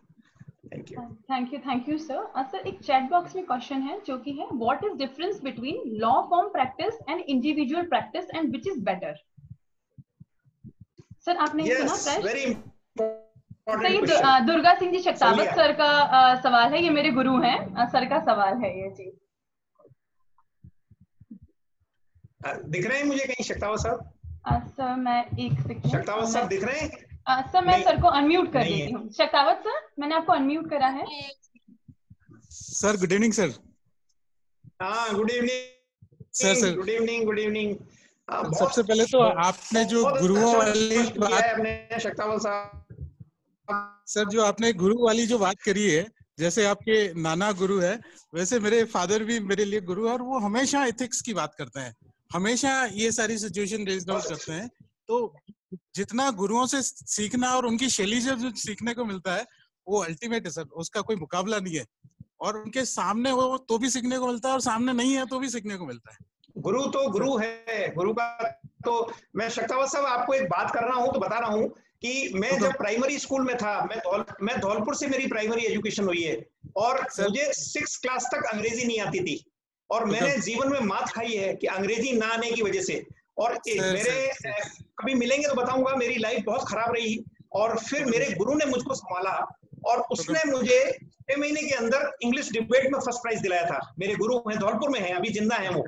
और आज भी मैं गुरु पूर्णिमा पर और 5 सितंबर को या कोई भी अपना कोई बड़ा मेरा अचीवमेंट होता है, सबसे पहले आशीर्वाद अपने गुरुओं से लेता हूँ जो भी जिंदा हैं।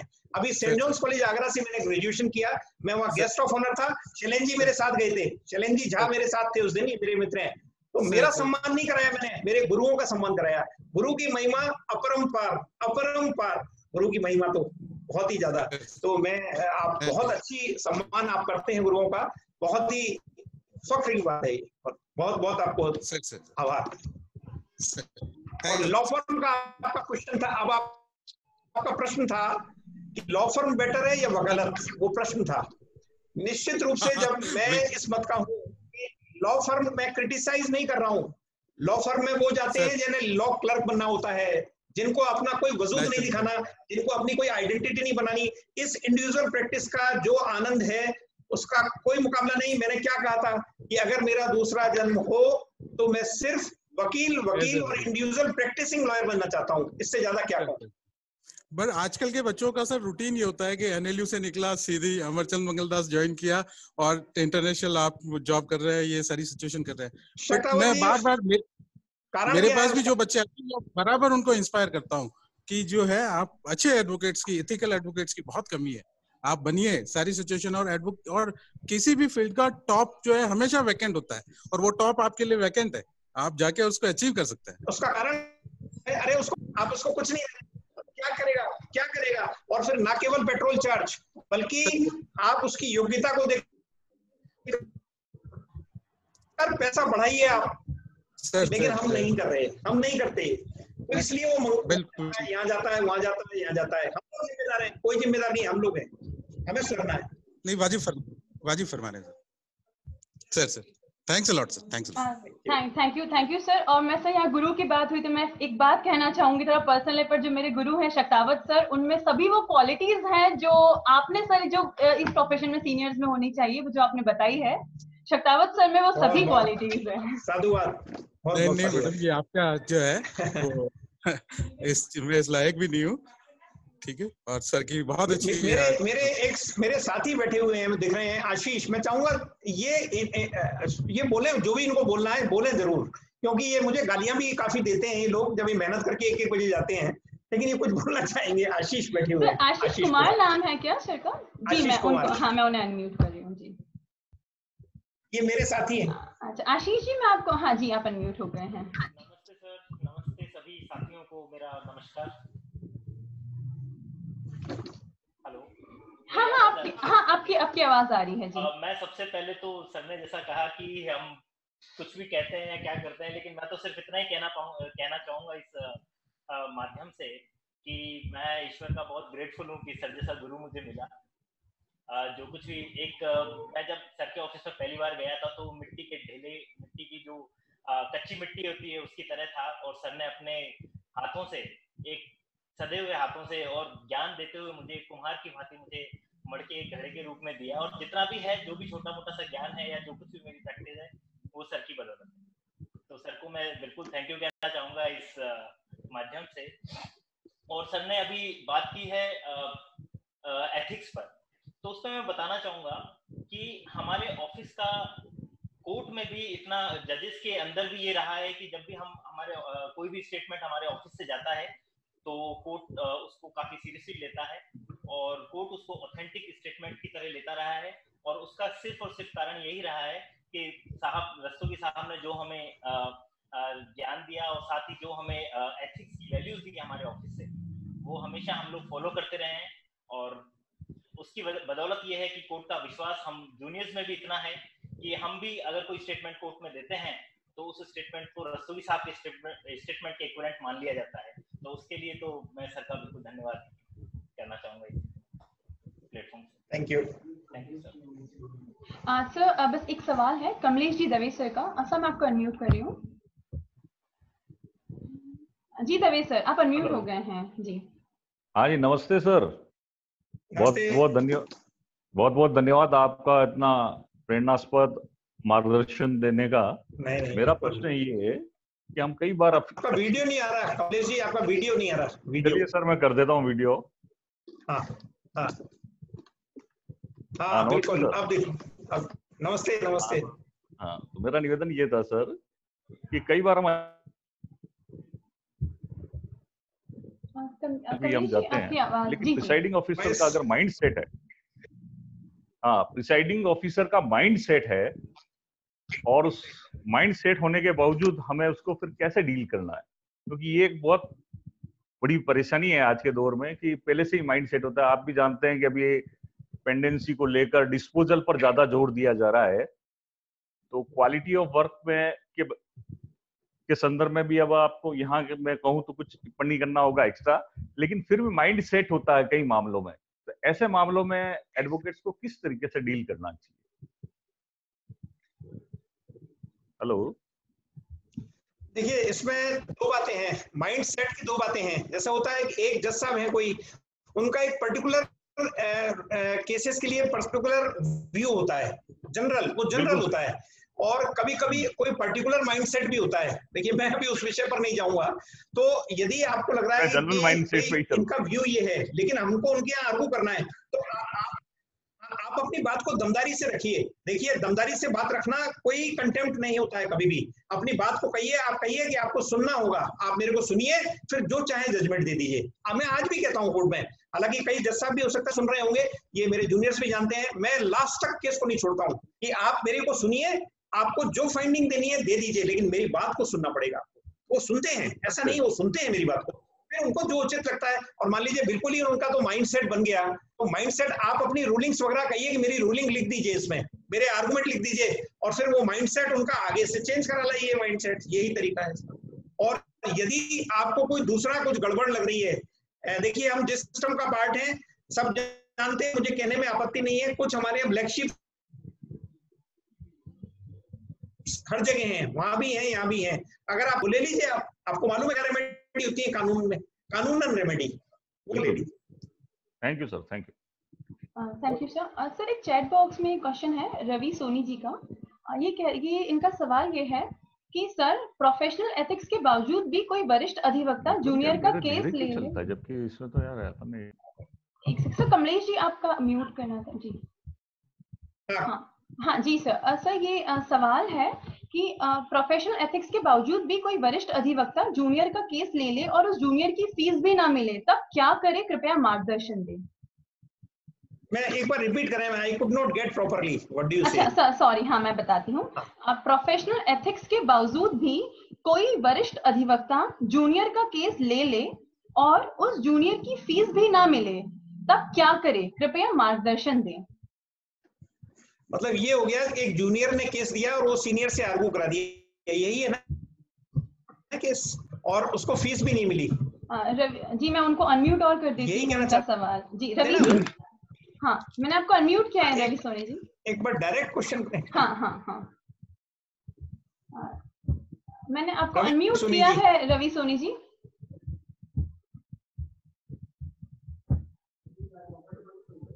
हाँ सर, रवि सोनी जी ये बैठे हैं सामने हैं। रवि सोनी जी सर नमस्कार। सर नमस्कार। हो गया। सर मेरा कहना था कि मेरा कहना था कि कई साथियों की पीड़ा होती है मन में कि हमारे पास केस आया लेकिन किसी सीनियर के पास चला गया और उस जूनियर की फीस भी उसके पास में नहीं आई, तो क्या करना चाहिए सर? नहीं देखिए, दो बातें हैं। आपके पास केस आया दिखाने के लिए आया है या आपको एंगेज कर लिया उसने? नहीं, उसने एंगेज किया, उसने काफी टाइम काम किया। कुछ केसेस में तो मेरे जो साथी हैं उन्होंने 5 साल 8 साल 10 साल भी काम किया। एंड मोमेंट पर जब लास्ट स्टेज की होती है तब वो केस किसी और के पास चला गया और कुछ सीनियर ने केस ले लिया और उस जूनियर का इतना टाइम का काम का पैसा भी नहीं मिला। आपको एडवोकेट्स एक्ट में अच्छी तरह याद है कि सेक्शन 39 क्या कहता है सर?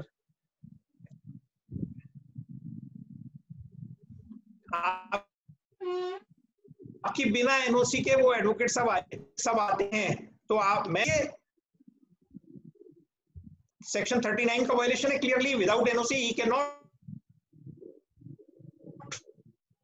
और उनको पहले समझाइए, बात करें कि इनका फीस दीजिए आप। सर ऑडिबल नहीं सर। पहले क्लाइंट को बोलेंगे कि इनकी फीस दी। Frequent change of lawyer it should be discarded. Frequent change of lawyer should be discarded. Aditi ji मैंने यही पहले बताया था, frequent change of lawyer should be discarded. तो ये अपने आप हो जाएगा। ये इसका एक रूल, आप बार एसोसिएशन कोई एक रूल बना दे या बार काउंसिल बना दे। 7D में पावर्स है सारी, in the interest of advocates, वो हम बता देंगे, कानून हम बता देंगे, रूल तो उनको बनाना है कि फ्रीक्वेंट चेंज नहीं होगा आप उनकी पूरी फीस दीजिए। और एडवोकेट्स एक्ट में है ना 39 में आप पढ़ लीजिए, आपकी बिना एनओसी के कैसे ले ही नहीं सकते वकील साहब, और नहीं ले सकते और नहीं मान रहे हैं तो कानूनी प्रक्रिया अपना लीजिए, और क्या है। ये रविंद्र जी हिरण साहब का एक क्वेश्चन है, मैं उन्हें अनम्यूट कर रही हूँ।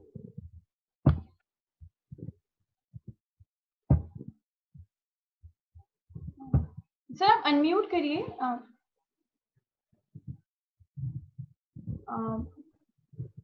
Hello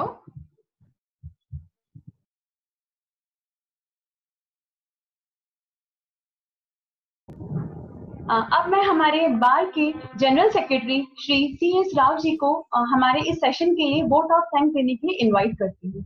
sir. हाँ जी, आज जो वेबिनार में प्रोफेशनल एथिक्स के बारे में रस्तोगी सर ने जो बहुत अच्छा ज्ञान दिया है और हमें प्रदर्शन किया है कि किस प्रकार एडवोकेट्स को एथिक्स को फॉलो करते हुए अपने प्रोफेशन की सीमा को बनाए रखना चाहिए और इसी प्रकार आगे बढ़ना चाहिए, उसके लिए काफी थैंक्स है और आशा करता हूँ भविष्य में इसी प्रकार मार्गदर्शन। बहुत बहुत धन्यवाद।